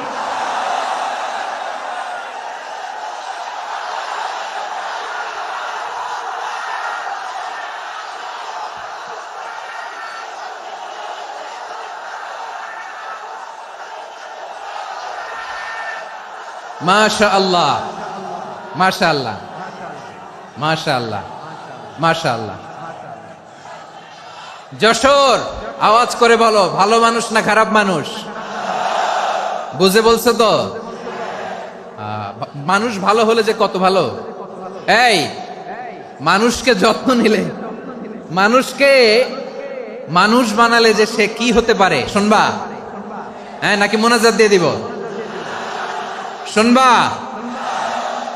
তাহলে থামতে হবে। থামো, আমি যখন বলবো থামো থামো, তাকবীরের সময় দিলে তাকবীর, থামো থামো। মানুষকে যত্ন নিলে, এই এদিকে এদিকে, ড্রোন নামায় ফেলো। হয়েছে, ড্রোনের ফুটেজ হয়ে গেছে, এবার ড্রোন নামায় ফেলো। আমার দিকে তাকাও। মানুষকে, তোমরা এদিক সেদিক তাকালে তো গুরুত্বপূর্ণ পয়েন্ট মিস হয়ে যাবে। এদিকে এদিকে, হ্যাঁ মাস ঠিক আছে, এদিকে। মানুষকে যত্ন নিলে মানুষের মধ্যে যারা কি পটেনশিয়াল রেখেছে। আমি জাপানের দুইটা উদাহরণ দেই। জাপানের এই এই এভাবে এভাবে হবে, হয় বসো নয় পেছনে, কথা নাই, কথা তো বলাই যাবে না, হারাম কথা বলা। আজকে একেবারে চুপ, আজকের জন্য হারাম করে দিছে আমি, এই কিছু সময়ের জন্য একেবারে নিষিদ্ধ। জাপানের দুইটা উদাহরণ দেই, খেয়াল করে একটু শুনেন, বুঝবেন। আল্লাহ, 2022 সালে জাপানের সাথে জার্মানির খেলা, ফিফা ওয়ার্ল্ড কাপ 2022। এক পক্ষে জাপান, আরেক পক্ষে কোন দেশ? কথা শুনে নাই। এক পক্ষে কোন দেশ, আরেক পক্ষে? সবাই এক পক্ষে, আরেক পক্ষে। ওই খেলায় জিতেছিল জাপান, জিতেছিল 22 সালের এই ফিফা ওয়ার্ল্ড কাপে জাপান ফুটবল খেলায় জিতে as a part of their celebration তারা খেলার পরে পুরো স্টেডিয়ামটারে ক্লিন করে, the fan base of Japan, লক্ষ লক্ষ মানুষ খেলা দেখতে যায়, তো এত ডাস্টবিনও তো নাই, তো যারা ডাস্টবিনে জায়গা পায় নাই তারা এই যে চকলেটের প্যাকেট, পানির বোতল, চিপসের প্যাকেট তারা এদিকে সেদিকে রেখে দিয়েছে। জাপানের ভক্তরা, জাপানের ফলোয়াররা as a part of their celebration তারা খেলার পরে পুরো স্টেডিয়ামের সব ময়লা আবর্জনা ক্লিন করে তারপরে বিদায় নিয়েছে। তাদেরকে কি ক্লিন করার দায়িত্ব দেয়া হয়েছিল? এই যশোর, জাপানের যে ছেলেরা খেলা দেখতে গেছিল ওদেরকে কি ক্লিন করার দায়িত্ব দিছিল? তারা কি স্টেডিয়ামের পরিচ্ছন্নতা কর্মী? তাদের আকল, তাদের সিক্স সেন্স তাদেরকে বলেছে। ছোটবেলা থেকে জাপান গভর্নমেন্ট ওদেরকে এত পরিচ্ছন্নতা শেখায়, ক্লিনলিনেস অ্যাওয়ারনেস ক্যাম্পেইন করায়। ক্লাসে আমি দেখেছি, ক্লাসে নিজের বেঞ্চ নিজে মুছে, ক্লাসের মাঝখানে একটা সময় দেয়, নিজের টেবিল নিজে মুছে, নিজের ক্লাসরুমটা নিজে পরিষ্কার করে, রাস্তাঘাটে একটা ধুলা নাই, ময়লা নাই, একটা টিস্যু নাই। খেলার পরে গোটা বিশ্বকে তাক লাগিয়ে দিয়েছে। জাপানের ফ্যানরা সবার রেখে যাওয়া গার্বেজ, টিস্যু, বোতল পরিষ্কার করে তারপরে স্টেডিয়াম থেকে বিদায় নিয়েছে। আমরা কেন এমন হইতে পারলাম না? আমরা কেন এমন হইতে পারলাম না? জাপানের যারা এগুলো করছে ওদের 3টা করে চোখ না? চোখ তো 3টা, জাপানা লাগো, জাপানা লাগো, হাত তো 4টা, কান তো 6টা। হ্যাঁ, নাকি আমার মতো 2 হাত 2 কানালা মানুষ? চোখে দেখলে ওটা মানুষ না। চিন্তা করছেন? তার মানে জাপানিজদেরকে যে গ্রুমিং করে শিখানোর মাধ্যমে পরিচ্ছন্ন বানানো গেছে, ওরা যেমনি মানুষ আমরাও মানুষ। আমাদের সন্তানদেরকে শেখালে তারাও পারবে, পারবে কিনা? 2 নম্বর উদাহরণ বলি। চট্টগ্রাম ফেনীতে যারা গিয়েছেন, মেঘনা গোমতী ব্রিজ প্রকল্প নাম শুনছেন? মেঘনা একটা ব্রিজ পার হওয়া লাগে। এই মেঘনা গোমতী, এখানে 3টা ব্রিজ, কাঁচপুর সহ এই 3টা ব্রিজের নির্মাণ কাজ, রেনোভেশনের কাজ দেয়া হয়েছিল জাপানের একটা কোম্পানিকে। কাকে? জাপানের কোম্পানি নির্মাণ শেষে 738 কোটি টাকা বেঁচে গেছিল, এটা গভর্নমেন্টের হাতে দিয়ে তারা বিদায় নিয়েছে। কত টাকা? 738 কোটি টাকা। যত প্রাক্কলিত ব্যয় নির্ধারণ করা হয়েছে সব টাকা সরকার, তৎকালীন সরকার 2019-এর সরকার, কারা ছিল তো জানেন? এই 2019-এর সরকার তাদেরকে দিয়েছে। তারা রিনোভেশন নির্মাণ শেষে 738 কোটি টাকা অতিরিক্ত বেঁচে গেছিল, এটা আবার গভর্নমেন্টের হাতে বুঝাই দিয়ে তারা বিদায় নিচ্ছে। আমরা কেন এমন হইতে পারলাম না? জাপানের ওরাও মানুষ, আমরাও মানুষ, তার মানে মানুষে মানুষে পার্থক্য আছে না নাই? আচ্ছা, জাপানের 2টা উদাহরণ দিলাম, এবার আমার দেশের 2টা উদাহরণ দিব না? বাংলাদেশের 2টা উদাহরণ দেয়। 1 নম্বর উদাহরণ, গত সপ্তাহে আপনারা জানেন কক্সবাজার আমার একটা প্রোগ্রাম ছিল, তো হেলিকপ্টারে গিয়েছিলাম। ফেনী জেলা যখন পার হচ্ছি আমি দেখলাম 3টা উইন্ডমিল। উইন্ডমিল চিনেন তো? বিশাল পিলার, 3টা 4টা পাখা থাকে। বায়ু বিদ্যুৎ কেন্দ্র, বাংলাদেশের প্রথম বায়ু বিদ্যুৎ কেন্দ্র এটা। মুহুরী প্রজেক্ট বলে এটা সম্ভবত, মুহুরী প্রজেক্ট। তো সাগরের বাতাসের ঝাপটায় এটা ঘুরে এনার্জি হয়, ইলেকট্রিসিটি উৎপাদন হয়। তো আমি পাইলটকে বললাম, ভাই এগুলো থেকে কেমন ইলেকট্রিসিটি উৎপাদন হয়? কয়, হুজুর একটুও হয় না, কিছুই হয় না। কিছুই হয় না মানে? বলে, হুজুর বাংলাদেশে যত উইন্ডমিল আছে এটার পাখা একটাও ঘুরে না। আল্লাহ, বলেন কি? তাহলে এই যে কোটি কোটি টাকা ব্যয় করে যে উইন্ডমিল, কয় হুজুর ভিতরে ফিটফাট, উপরে ফিটফাট, ভিতরে সদরঘাট। তার মানে কোটি কোটি টাকা দিয়ে এই উইন্ডমিল বানায়, এখানে কিছু নাই। দুর্নীতির আড্ডাখানা, আখড়াখানা বাংলাদেশ, ঠিক কিনা বলেন? আয় রে, জাপানিজরাও মানুষ, আমরাও মানুষ। আমার এক নিকটাত্মীয় সরকারি চাকরিজীবী, উনি আমাকে বললেন, বাংলাদেশের আর একটা উদাহরণ দেখি। উনি আমাকে বললেন যে প্রতি বছর আমাদের অফিসের ফার্নিচার চেঞ্জ করে। আমি বললাম, প্রতি বছর ফার্নিচার চেঞ্জ করে কেন? বলে যে ফার্নিচার নতুন পারচেজ করলেই তো এখানে টাকা, নতুন কিনতে পারলেই টাকা, নতুন উন্নয়নের সবক শোনাতে পারলেই টাকা। প্রথম আলোর রিপোর্ট, কি আলো? প্রথম আলোর রিপোর্ট, গত 15 বছরে উন্নয়নের নামে লুটপাট হয়েছে প্রায় 3.25 কোটি টাকা। কার রিপোর্ট? আমাদের বানানো কথা, প্রথম আলোর রিপোর্ট। গত 15 বছরে কারা ছিল জানেন তো? হ্যাঁ, শুধু ওনাদেরকেই দোষ দিয়ে লাভ নাই। স্বাধীনতার পর থেকে শুধু শাসকের হাত বদল হয়েছে, আমরা কিছু পাই নাই, ঠিক কিনা বলেন? শুধু ওনাদের দোষ দিয়ে কি লাভ? একদল খাইছে, আরেক দল খাওয়ার জন্য রেডি হয়ে আছে। আমরা এরকম চাই না। আমরা চাই স্বাধীন সার্বভৌম বাংলাদেশ। আমরা চাই দুর্নীতিমুক্ত বাংলাদেশ। আমি নিউজটা যে কতবার পড়লাম, এটা কি সম্ভব? 3.25 কোটি টাকা লুটপাট, মানে লুটপাট করতে করতে এদেশের জনগণকে ফুটপাতে বসাই দিচ্ছে। প্রিয় ভাইয়েরা, তাহলে জাপানের মানুষও মানুষ, আমরাও মানুষ।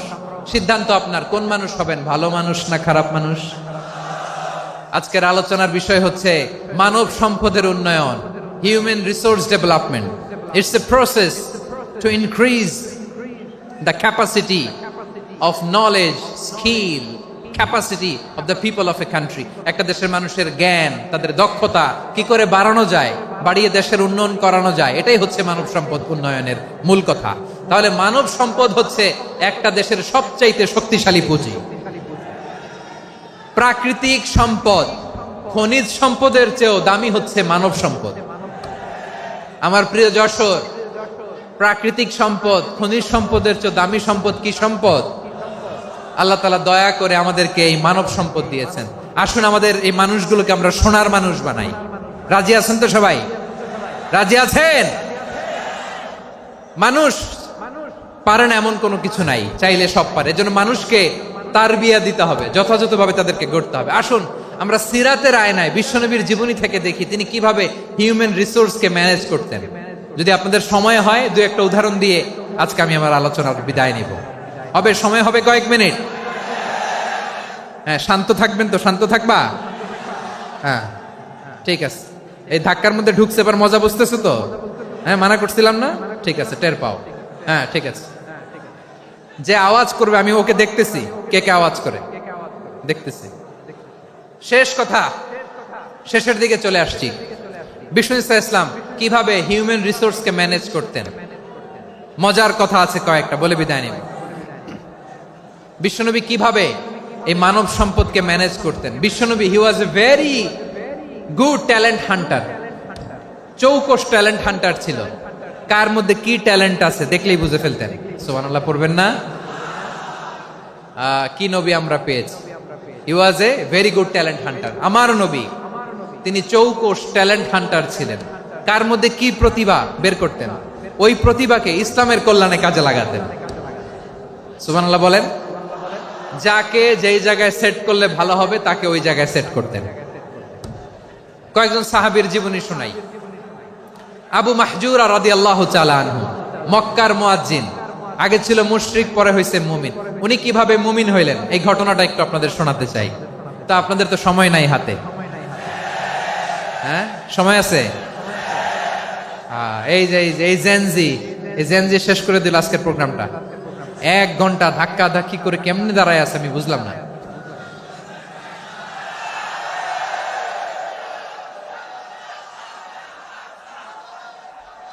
না না, তাকবির না, চুপ করতে হবে।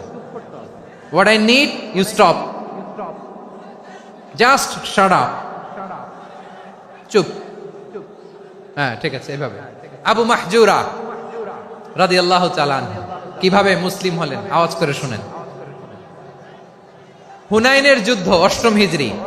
বিষ্ণু ইসলাম হুনাইনের যুদ্ধ শেষে ফিরতেছেন।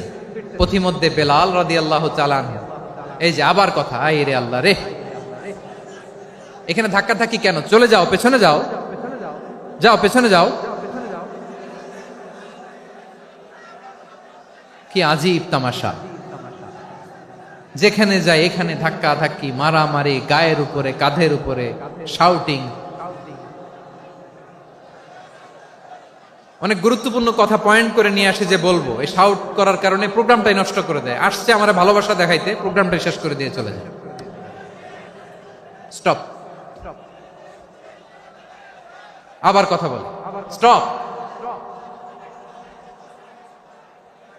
হুনাইনের যুদ্ধে অষ্টম হিজরি, কত হিজরি সবাই বলেন না একটু, কত হিজরি? অষ্টম হিজরিতে হুনাইনের যুদ্ধে রাসূল সাল্লাল্লাহু আলাইহি ওয়াসাল্লাম ফিরে আসতেছেন মদিনায়। পথিমধ্যে বেলাল রাদিয়াল্লাহু তাআলা আনহু আজান দিচ্ছেন। কি দিচ্ছেন? তো পাশে ছিল মুশরিকদের একটা পল্লী, কিছু মুশরিক তরুণ, কিছু অমুসলিম কিশোর, তারা আজানকে ব্যঙ্গ করতেছে, আমাদের বাংলায় মুখ ভেঙ্গানো বলে আর কি। বেলাল রাদিয়াল্লাহু তাআলা আনহু আজান দিচ্ছেন, ওই বাচ্চাগুলো মুশরিক, তো ওরা আজানকে ব্যঙ্গ করতেছে, বিকৃতি করে ওরাও আজান দিচ্ছে। উদ্দেশ্য হচ্ছে আজানকে নিয়ে ঠাট্টা করা। উদ্দেশ্য কি? ঠাট্টা করা। ব্যাপারটা মনে কষ্ট পাওয়ার মতো ব্যাপার না? কিন্তু বিশ্বনবী ওইখানে দেখেন কি খুঁজলেন। বিশ্বনবী খেয়াল করলেন অমুসলিম কিশোরদের মধ্য থেকে একটা কিশোরের গলাটা বড় দরাজ গলা, কণ্ঠটা বড় সুন্দর। খেয়াল করে দেখলেন যে কিছু কিশোর বেলালের আজানকে ব্যঙ্গ করে, বিকৃতি করে, কিন্তু একজনের কণ্ঠ দেখতে পাচ্ছেন না এত দূরে, কিন্তু কণ্ঠটা বড় সুন্দর, দরাজ গলা। বিশ্বনবী সাহাবীদেরকে বললেন, ধরো এগুলারে, ধরো। সবগুলারে ধরে বিশ্বনবীর সামনে আনা হলো। ওরা হাঁটু গেড়ে বসলো। বিশ্বনবী বললেন, তোমাদের মধ্যে কে যেন ব্যঙ্গ করে আজান দিচ্ছিল, তার গলাটা বড় উঁচু, গলার বেসটা বড় মজবুত, মেলোডিয়াস, সুমধুর কণ্ঠ, কে? আবু মাহজুরা বলে, আমার বন্ধুরা সবাই আমার দিকে আঙ্গুল দেখায়, আমি পড়ে গেছি বিপদে। রাসূল সাল্লাল্লাহু আলাইহি ওয়াসাল্লাম বাকি অমুসলিম তরুণদেরকে ছেড়ে দিলেন, বললেন তোমরা যাও। এবার আবু মাহজুরারে পাইছে। আবু মাহজুরার চুলের মধ্যে হাত দিলেন বিশ্বনবী, মাথায় হাত দিয়ে বললেন, এবার আজান দাও দেখি। আবু মাহজুরা বলে, আমি তো আজান দিতে জানি না, কারণ আমি তো বেলালেরটা শুইনা দিছি, আমার তো মুখস্থ নাই, আমি তো আজান দিতে জানি না। বিশ্বনবী বললেন, জানো না?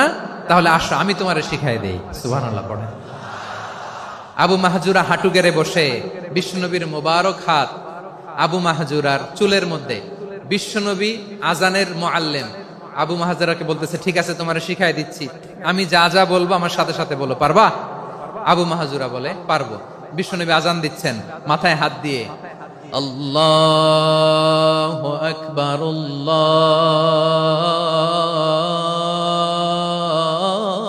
আল্লাহু আকবার। আবু মাহজুরা এই বাক্যটা পড়লেন। বিশ্বনবী দ্বিতীয় বাক্য পড়তে আরম্ভ করলেন, আল্লাহু আকবার,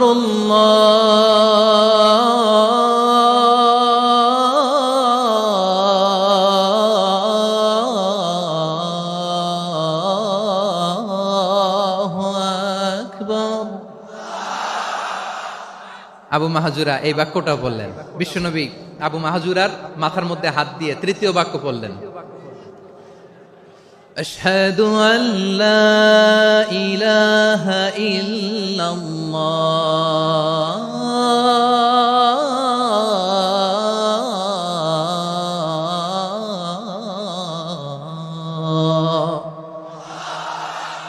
আবু মাহজুরা তৃতীয় বাক্য পড়লেন। বিশ্বনবী একটা বাক্য পরে আবু মাহজুরা পরে, বিশ্বনবী পরে আবু মাহজুরা পরে। আবু মাহজুরা কিন্তু অমুসলিম, মুশরিক।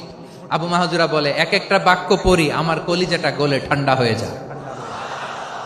এতদিন মোহাম্মদকে গালি দিতাম, এখন মোহাম্মদ আমার মাথায় যখন হাত রাখছে আমার সারা শরীর ঠান্ডা হয়ে গেছে।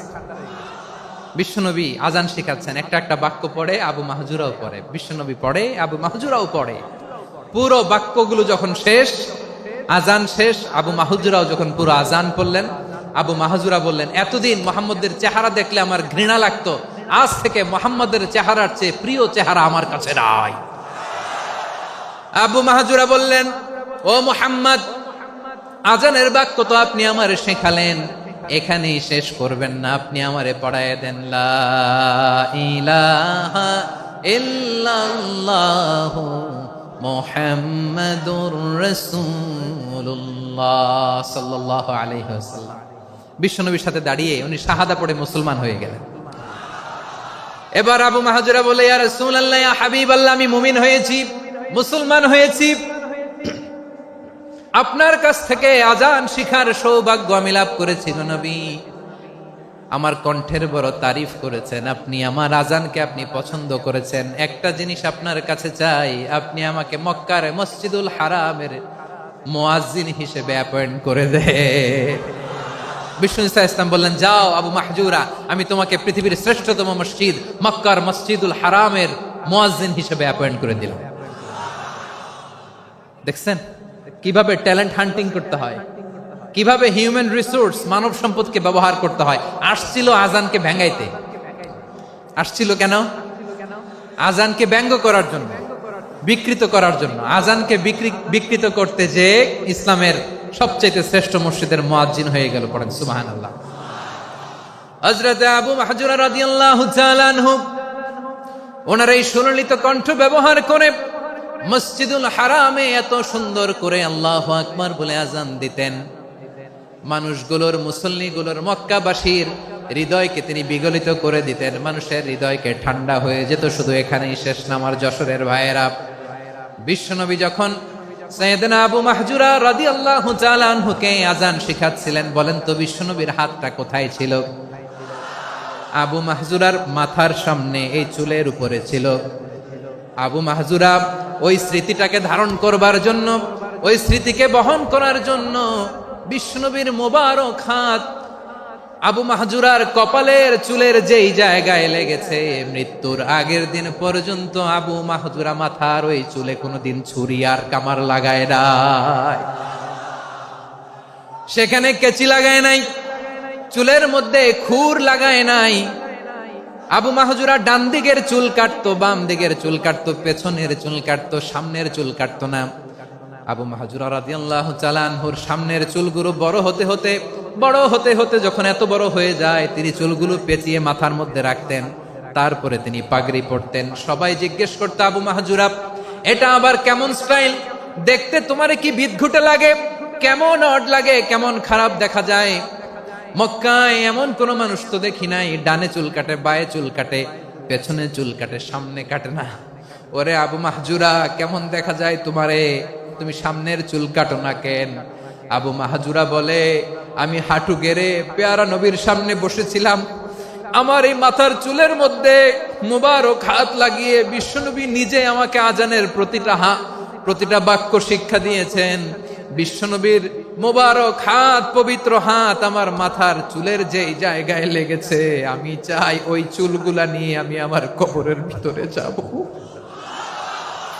সাইয়েদনা আবু মাহজুরা রাদিয়াল্লাহু তাআলা আনহু ইন্তেকালের আগের পর্যন্ত মাথার সামনের চুলগুলা কাটে নাই। মাথার সামনের চুল তিনি কাটেন নাই। সুবহানাল্লাহি বিহামদি। কেমন ভালোবাসতেন বিশ্বনবী সাহাবীদেরকে, সাহাবারা কেমন ভালোবাসতেন বিশ্বনবীকে। সামনের চুলগুলো বড় হতে হতে এত বড় ছিল, পেঁচিয়ে রেখে পাগড়ি পরতেন, কাটতেন না। নবীর হাত লেগেছিল। সুবহানাল্লাহ পড়েন। তাহলে what is the lesson, moral of the story কি? মোরাল অফ দ্য স্টোরি হচ্ছে, আসছিল আজানকে ব্যঙ্গ করার জন্য, বিকৃত করার জন্য, হয়ে গেল মসজিদুল হারামের মুয়াজ্জিন। দেখেন বিশ্বনবী একটা খারাপ সিচুয়েশনের মধ্যে থেকে কি ভালো জিনিস বের করে আনলেন। আমি যে শুরুতে বলেছি কিভাবে তিনি হিউম্যান রিসোর্সকে ডেভেলপ করেছেন, ম্যানেজ করেছেন। তিনি যে চৌকস ট্যালেন্ট হান্টার ছিল, দেখেন সবার মধ্যে থেকে এর বাছাই করে মুয়াজ্জিন বানাই দিয়েছেন। সুবহানাল্লাহ পড়েন। তার মানে এই না সবাইরে ধরে ধরে উনি মুয়াজ্জিন বানাইছেন।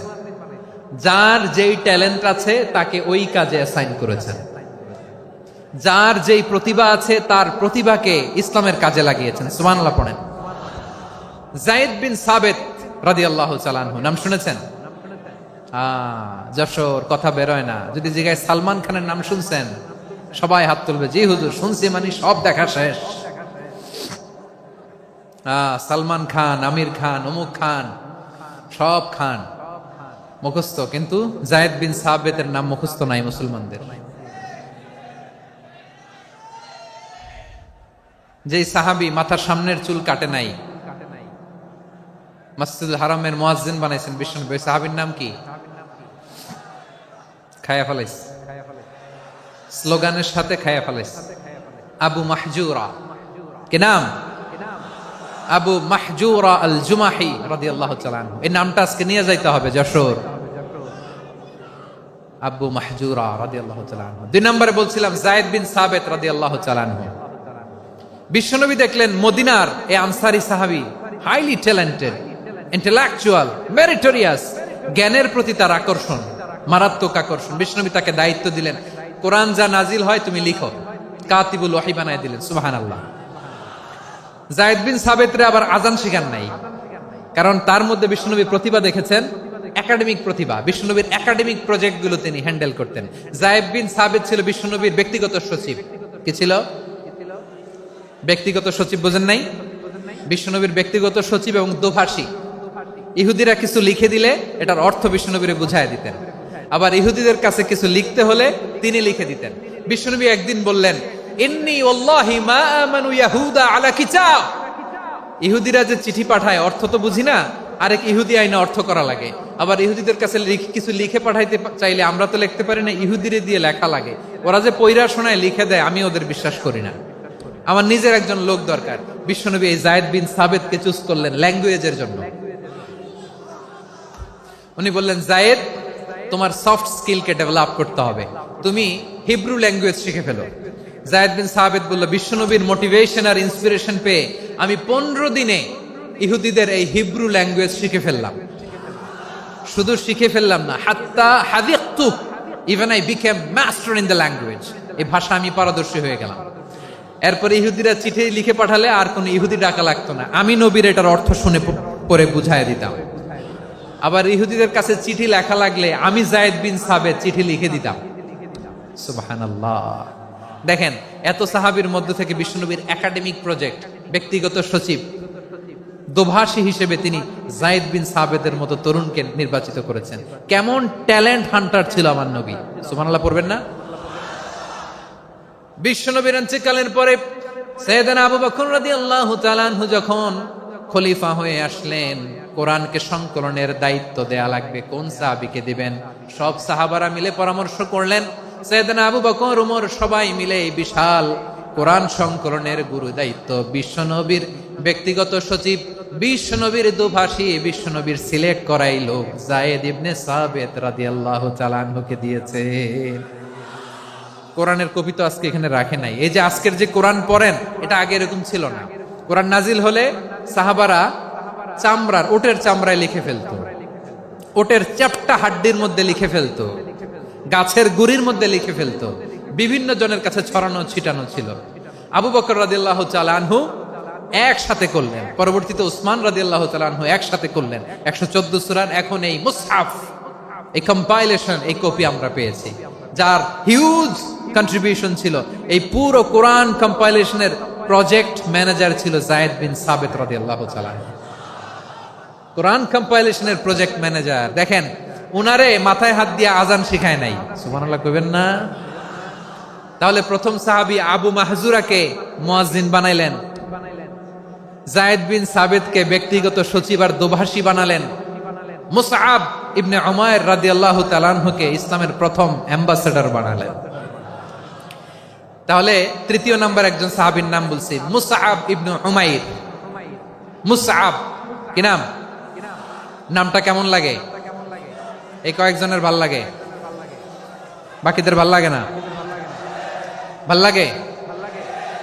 এই এই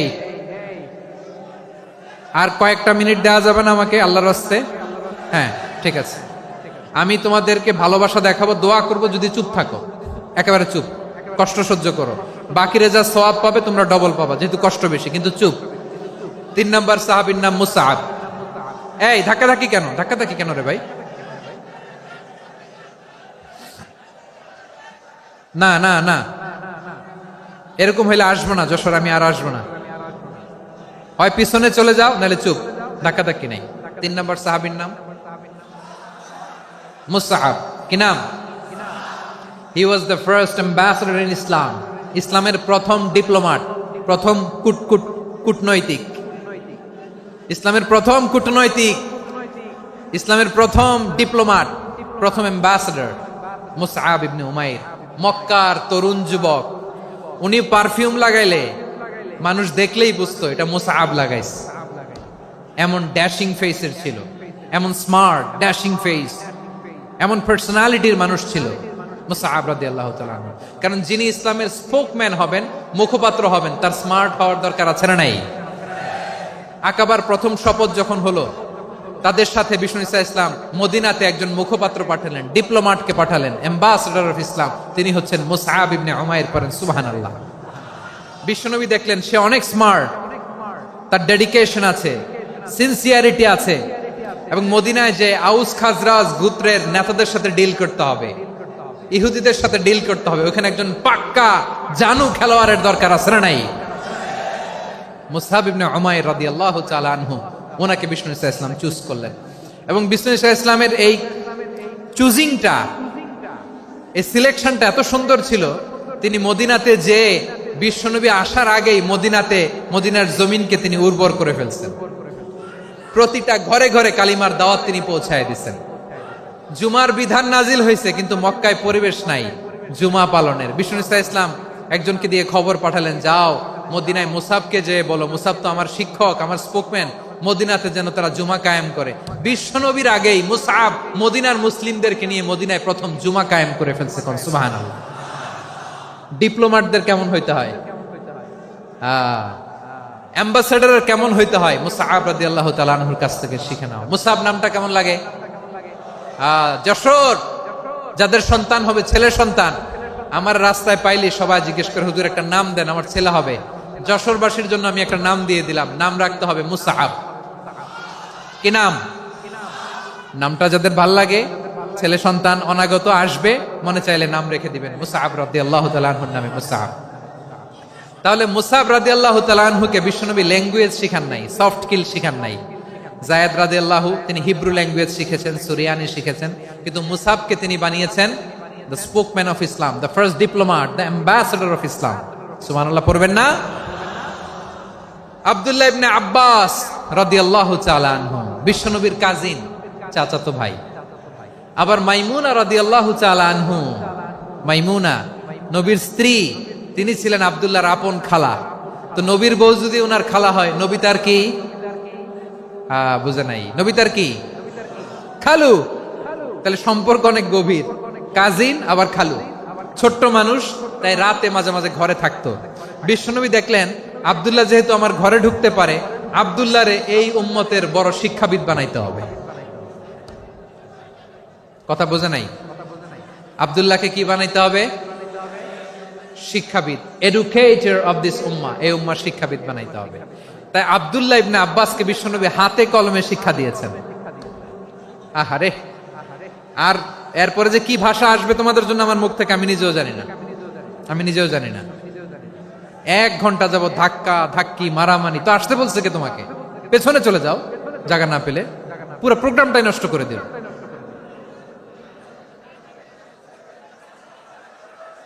জি, আমার দিকে তাকান, আমি শেষ করে দিচ্ছি। হবে না, ইন্টেলেকচুয়াল আলোচনা এখানে হবে না, আমি বুঝতে পারছি, আমি শেষ করে দিচ্ছি। আব্দুল্লাহ ইবনে আব্বাস রাদিয়াল্লাহু তাআলা আনহু, মনোযোগ দিয়ে কয়েকটা মিনিট শুনুন, আমি এখনই শেষ করে দিচ্ছি, এরপর আওয়াজ করবে। এই যে এগুলো কি আমি বুঝলাম না। আমি বললাম না সব করা যাবে, বসে যাও, শুয়ে যাও, চলে যাও, আওয়াজ করা যাবে না। অন্যকে বসো এটাও বলার দরকার নাই, জাস্ট এদিকে তাকাও। আল্লাহ। আব্দুল্লাহ ইবনে আব্বাস রাদিয়াল্লাহু তাআলা আনহু, উনাকে বিশ্বনবী হাতে কলমে শিক্ষা দিয়েছেন, যেহেতু উম্মতের শিক্ষাবিদ হবেন, এডুকেটর হবেন। তো বিশ্বনবী রাতে যখন তাহাজ্জুদ পড়তেন, ছোট্ট আব্দুল্লাহ ঘরে থাকতো। বুঝতে পেরেছেন? ছোট্ট মানুষ তো ঘরে থাকতো। তো বিশ্বনবী তাহাজ্জুদের জন্য একবার দাঁড়িয়েছেন, ছোট্ট আব্দুল্লাহ ওযু করে দাঁড়াইছে। আচ্ছা বলেন তো, ইমাম আর মুসল্লি মোট যদি 2 জন হয়, একজন ইমাম একজন মুসল্লি, তো মুসল্লি ইমামের কোন দিকে দাঁড়াবে? ডানে দাঁড়াবে। ছোট্ট আব্দুল্লাহ বুঝে নাই, বিশ্বনবী তাহাজ্জুদ শুরু করেছেন, উনি ইক্তেদা করছেন আর দাঁড়াইছেন বায়ে। কোথায় দাঁড়িয়েছেন? আব্দুল্লাহ বলেন, যখন আমি বায়ে দাঁড়ালাম, আখাযা রাসূলুল্লাহ সাল্লাল্লাহু আলাইহি ওয়াসাল্লাম উযুনি আল ইউমনা ইয়াফতিলুহা, বিশ্বনবী নামাজরত অবস্থায় আমার কান ধরে টেনে আমার ডান দিকে এনে দাঁড় করায় দিলেন। পড়েন সুবহানাল্লাহ। দেখেন, হাতে কলমে শিক্ষা। আর জীবনে ভুলাবে? কথা কয় না, আর ভুলাবে? আর ভুল হবে না। এভাবে বিশ্বনবীর অনেক সঙ্গ পেয়েছেন, সফর করেছেন, একই বাহনে বসেছেন, এক বাহনে বসে লম্বা নাসিহত করেছেন, বলেছেন ইয়া গোলাম, ইহফাজিল্লাহ ইয়াহফাজকা, ইহফাজিল্লাহ তাজিদহু তুজাহাক, ইযা সাআলতা ফাসআলিল্লাহ ওয়া ইযা ইসতাআনতা ফাসতাইন বিল্লাহ।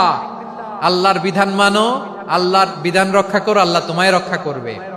আব্দুল্লাহ, চাইতে হলে আল্লাহর কাছে চাও, সাহায্য চাইতে হলে আল্লাহর কাছে সাহায্য চাও। মনে রাখো, গোটা বিশ্বের সবাই যদি তোমার সাহায্য করতে চায়, ততটুকুই করতে পারবে যতটুকু আল্লাহ তোমার নসিবে রেখেছে। গোটা বিশ্ব যদি তোমার বিরুদ্ধে ষড়যন্ত্রে দাঁড়িয়ে যায়, ক্ষতি ততটুকু করতে পারবে যতটুকু তোমার জন্য বরাদ্দ আছে। এর বাইরে কিছু করতে পারবে না। আওয়াজ করে বলেন ঠিক কিনা? এভাবে হাতে কলমে শিখিয়েছেন, বিশ্বনবীর সঙ্গ পেয়েছেন। উনাকে বিষ্ণু ইসলাম শিক্ষাবিদ, এডুকেটর অফ দিস উম্মাহ হিসেবে সিলেক্ট করেছেন, হাতে কলমে শিখিয়েছেন। বিশ্বনবী একবার প্রকৃতির ডাকে সাড়া দিয়ে এসেছেন। এখন কি করতে হবে? নামাজের জন্য অজু করতে হবে। বিশ্বনবী এসেই দেখেন অজুর বদনায় পানি ভরা, খুশি হয়ে গেলেন। বললেন, কে রেখেছে পানি? একজন বলল, আব্দুল্লাহ রেখেছে। বিশ্বনবী অত্যন্ত খুশি হলেন। খুশি হয়ে একটা দোয়া করলেন, বললেন, আল্লাহুম্মা ফাক্কিহু ফিদ্দীন ওয়া আল্লিমহু তা'ওয়ীল। আল্লাহ, তুমি আব্দুল্লাহকে দ্বীনের বুঝ দিও আর কোরআনের তাফসীর শিক্ষা দিও। বিশ্বনবীর এই দোয়া এমন লাগছে, উনি রাইসুল মুফাসসিরিন, এই পৃথিবীতে যত মুফাসসির ছিল, যত মুফাসসির আসবে, সকল মুফাসসিরের সম্রাট হিসেবে স্বীকৃত হয়েছেন। আব্দুল্লাহ ইবনে আব্বাস, বিশ্বনবী ওনারে আজান শিখান নাই, বিশ্বনবী ওনারে ল্যাঙ্গুয়েজ শিখান নাই, বিশ্বনবী ওনারে অ্যাম্বাসাডর বানান নাই, হাতে কলমে শিক্ষা দিয়েছেন। ছোট্ট মানুষ, বিশ্বনবী ইন্তেকাল করলেন। আবু বকরের সময় গেল, ওমরে ফারুকের খেলাফত, তখনও তিনি তরুণ। ওমরে ফারুক রাদিয়াল্লাহু তাআলা আনহু ওনার ক্যাবিনেট মিনিস্ট্রির বৈঠকে এই আব্দুল্লাহ ইবনে আব্বাসকে পাশ দিয়ে বসায় রাখতেন। বয়স্ক সাহাবারা এটা পছন্দ করতো না। তারা বলতো, ঘটনা কি? আব্দুল্লাহর মতো ছেলে নাতি আমাদের আছে, এরা কেন রাখে ওমরে ফারুক? ওমরে ফারুক এটা টের পেলেন। তিনি বুঝতে পারলেন যে ক্যাবিনেট মেম্বাররা এটা পছন্দ করে না, ছোট্ট আব্দুল্লাহরা কেন রাখি, কেন যে রাখি, এটা একদিন বুঝাবো। একদিন মিটিং এ তিনি সবাইকে বললেন, ইযা জাআ নাসরুল্লাহি ওয়াল ফাতহ। এই আয়াত দ্বারা উদ্দেশ্য কি বলেন তো মুরব্বী সাহাবীরা? এক সাহাবী বলেন, এই সূরা দ্বারা উদ্দেশ্য, আল্লাহ বলেছেন আমাদেরকে বিভিন্ন ল্যান্ড, বিভিন্ন এলাকা বিজয় করতে হবে। ওমরে ফারুক বললেন, না, হয়নি। আরেকজন বললেন, বিজয় হওয়ার পর আমাদের বেশি বেশি আল্লাহর বরত্বের ঘোষণা দিতে হবে, এটা উদ্দেশ্য। ওমরে ফারুক বললেন, না, হয় নাই। যারে জিজ্ঞেস করেন কেউ পারে না। সব শেষে বিশ্বনবী ছোট্ট আব্দুল্লাহরে বলেন, আব্দুল্লাহ, ইদা জাআ নাসরুল্লাহি ওয়াল ফাতহ, এর দ্বারা উদ্দেশ্য কি বলো তো? ছোট্ট আব্দুল্লাহ বলেন, হুয়া আজালু রাসূলিল্লাহ। এই আয়াত দ্বারা বিশ্বনবীর বিদায়কে উদ্দেশ্য নেওয়া হয়েছে। ওমরে ফারুক বললেন, হাযা হুয়া, এটাই তো সঠিক উত্তর, এটাই সঠিক তাফসীর এই আয়াতের। কারণ ইদা জাআ নাসরুল্লাহি ওয়াল ফাতহ, যখন আল্লাহর সাহায্য আর বিজয় আসবে, ওয়া রাআইতান নাসা ইয়াদখুলুনা ফি দীনিল্লাহি আফওয়াজা, আপনি দেখবেন দলে দলে, ঢলে ঢলে, বানের পানির মতো মানুষ ইসলামের দিকে ঢুকতেছে। ইসলামের বিজয় হয়েছে। তো ইসলামের বিজয়ের মিশন নিয়ে নবী আসছে। বিজয়ী যখন হয়ে গেছে, এখন তো নবীর বিদায় হবে। জোরে বলেন ঠিক কিনা? কোন সাহাবী এই সূক্ষ্ম কথাটা ধরতে পারে নাই, ওই আব্দুল্লাহ ছাড়া। আব্দুল্লাহ যখন উত্তর দিছে, সব সাহাবীদের টনক নড়েছে। এরপর থেকে কোন ক্যাবিনেট মিটিং এ আর কোন সাহাবারা কোনো প্রশ্ন করে নাই। আওয়াজ করে পড়েন সুবহানাল্লাহ। বিশ্বনবী আব্দুল্লাহ ইবনে আব্বাসকে দ্য এডুকেটর অফ দ্য উম্মাহ, উম্মার শিক্ষাবিদ হিসেবে গ্রহণ করেছেন। আওয়াজ করে পড়তে হবে আল্লাহু আকবার। সাহাবীদের নামগুলো মনে থাকবে? এক নম্বরে আবু মাহজুরা, মুয়াজ্জিন বানাইছেন। যায়েদ ইবনে সাবিত, দোভাষী, ট্রান্সলেটর অফ প্রফেট, এবং তিনি ছিলেন বিশ্বনবীর ব্যক্তিগত সচিব। Musab Ibne Umair, the first ambassador and diplomat of Islam. Abdullah Ibne Abbas, এই উম্মার সবচেয়ে বড় এডুকেটর, শিক্ষাবিদ। আরেকজন ছিল আব্দুল্লাহ ইবনে মাসউদ রাদিয়াল্লাহু তাআলা। দুই আব্দুল্লাহ, আব্বাস গেল, আরেকজন হচ্ছে মাসউদ। মক্কার তরুণ, ছাগল পালতো মুশরিকের। বিশ্বনবী আর আবু বকর রাদিয়াল্লাহু তাআলা আনহু একবার গেলেন, যে দেখে এই তরুণ দাঁড়ায় আছে। বিশ্বনবী বলেন, আমি খুব ক্ষুধার্ত, তোমার কাছে কি দুধ আছে ছাগলের? আব্দুল্লাহ ইবনে মাসউদ বলে, আছে। ওয়ালাকিন আনা মু'তামান, কিন্তু যে দুধ আছে এটা আমানতের, আমি দিতে পারবো না। বিশ্বনবী এইটা শুনেই তার টার্গেট করে ফেলছে। আনা মু'তামান, দুধ আছে, কিন্তু এটা আমার মালিকের, আমি তো দরদ দেখাই, আমার মালিকের দুধ আপনি পথিক, আপনারে দিতে পারি না। বিশ্বনবী টার্গেট করে ফেলছেন, এরে আমার কাজে লাগাইতে হবে। বিশ্বনবী বললেন, আচ্ছা ঠিক আছে, দুধ দিও না, কিন্তু এমন ছাগি আছে কিনা যেই ছাগির সাথে কোনো ছাগলের মিলন হয় নাই, তার ওলানে দুধও আসে নাই, বাচ্চাও নাই, এরকম ছাগির থেকে যদি আমি দুধ খাই তাহলে তো সমস্যা নাই। বলতেছে, এরকম ছাগির থেকে দুধ খাইলে সমস্যা নাই, কারণ এরকম ছাগির ওলান থেকে দুধ আসবেও না। বলতেছে ঠিক আছে, এরকম একটা ছাগি নিয়ে আস। নিয়ে আসা হলো। বিশ্বনবী বিসমিল্লাহ বলে ওই ছাগির ওলানে হাত দিলেন। হাত দিতে দেরি, পুরো ওলানটা দুধে ভরে যেতে দেরি হয় না। বিশ্বনবী আর আবু বকর রাদিয়াল্লাহু তাআলা আনহু দহন করে পেট ভরে খেলেন। এই দৃশ্য আব্দুল্লাহ ইবনে মাসউদের হৃদয়ে দাগ কাটলো। এই মুআজিজা দেখে তিনি বললেন, আশহাদু আল্লা ইলাহা ইল্লাল্লাহ ওয়া আশহাদু আন্না মুহাম্মাদুর রাসূলুল্লাহ। তিনি ষষ্ঠ মুসলিম ছিলেন, 6 নম্বর মুসলমান।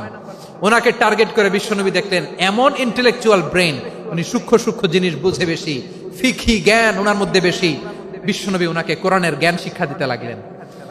উনি বিশ্বনবী সবার কাছে কোরআন শোনায়, কিন্তু বিশ্বনবী নিজে আব্দুল্লাহ ইবনে মাসউদের কাছ থেকে কোরআন শুনতো। বিশ্বনবী একবার বললেন, ইকরা আলাইয়া ইয়া মাসউদ।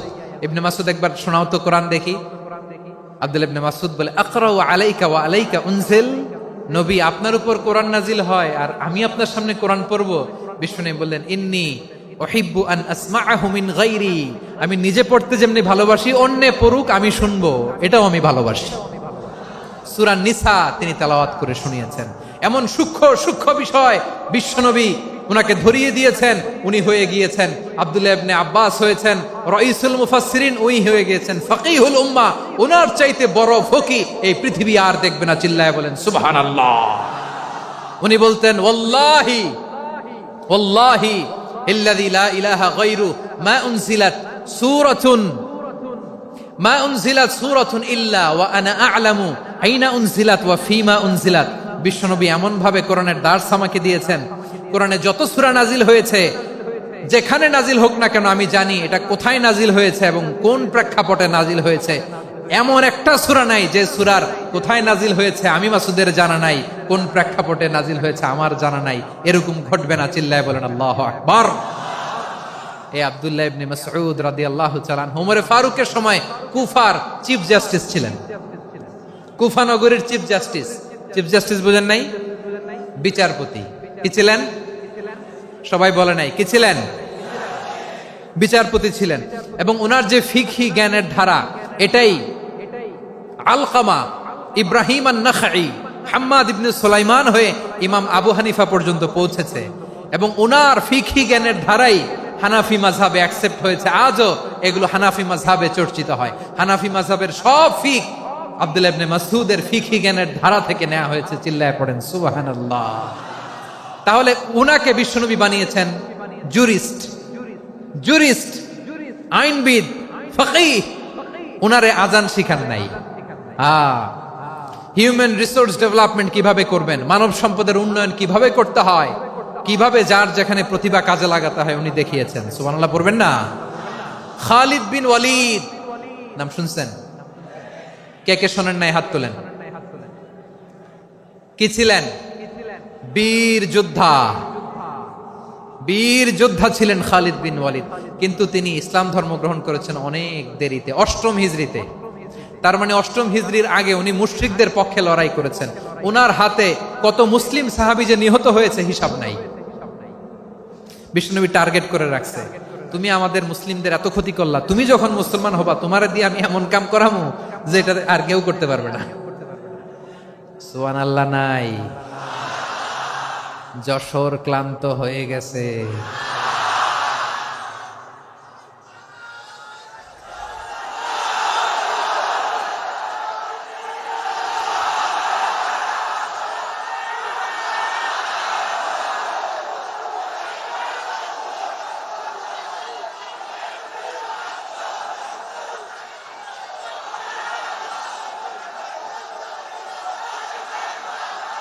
মাশাআল্লাহ।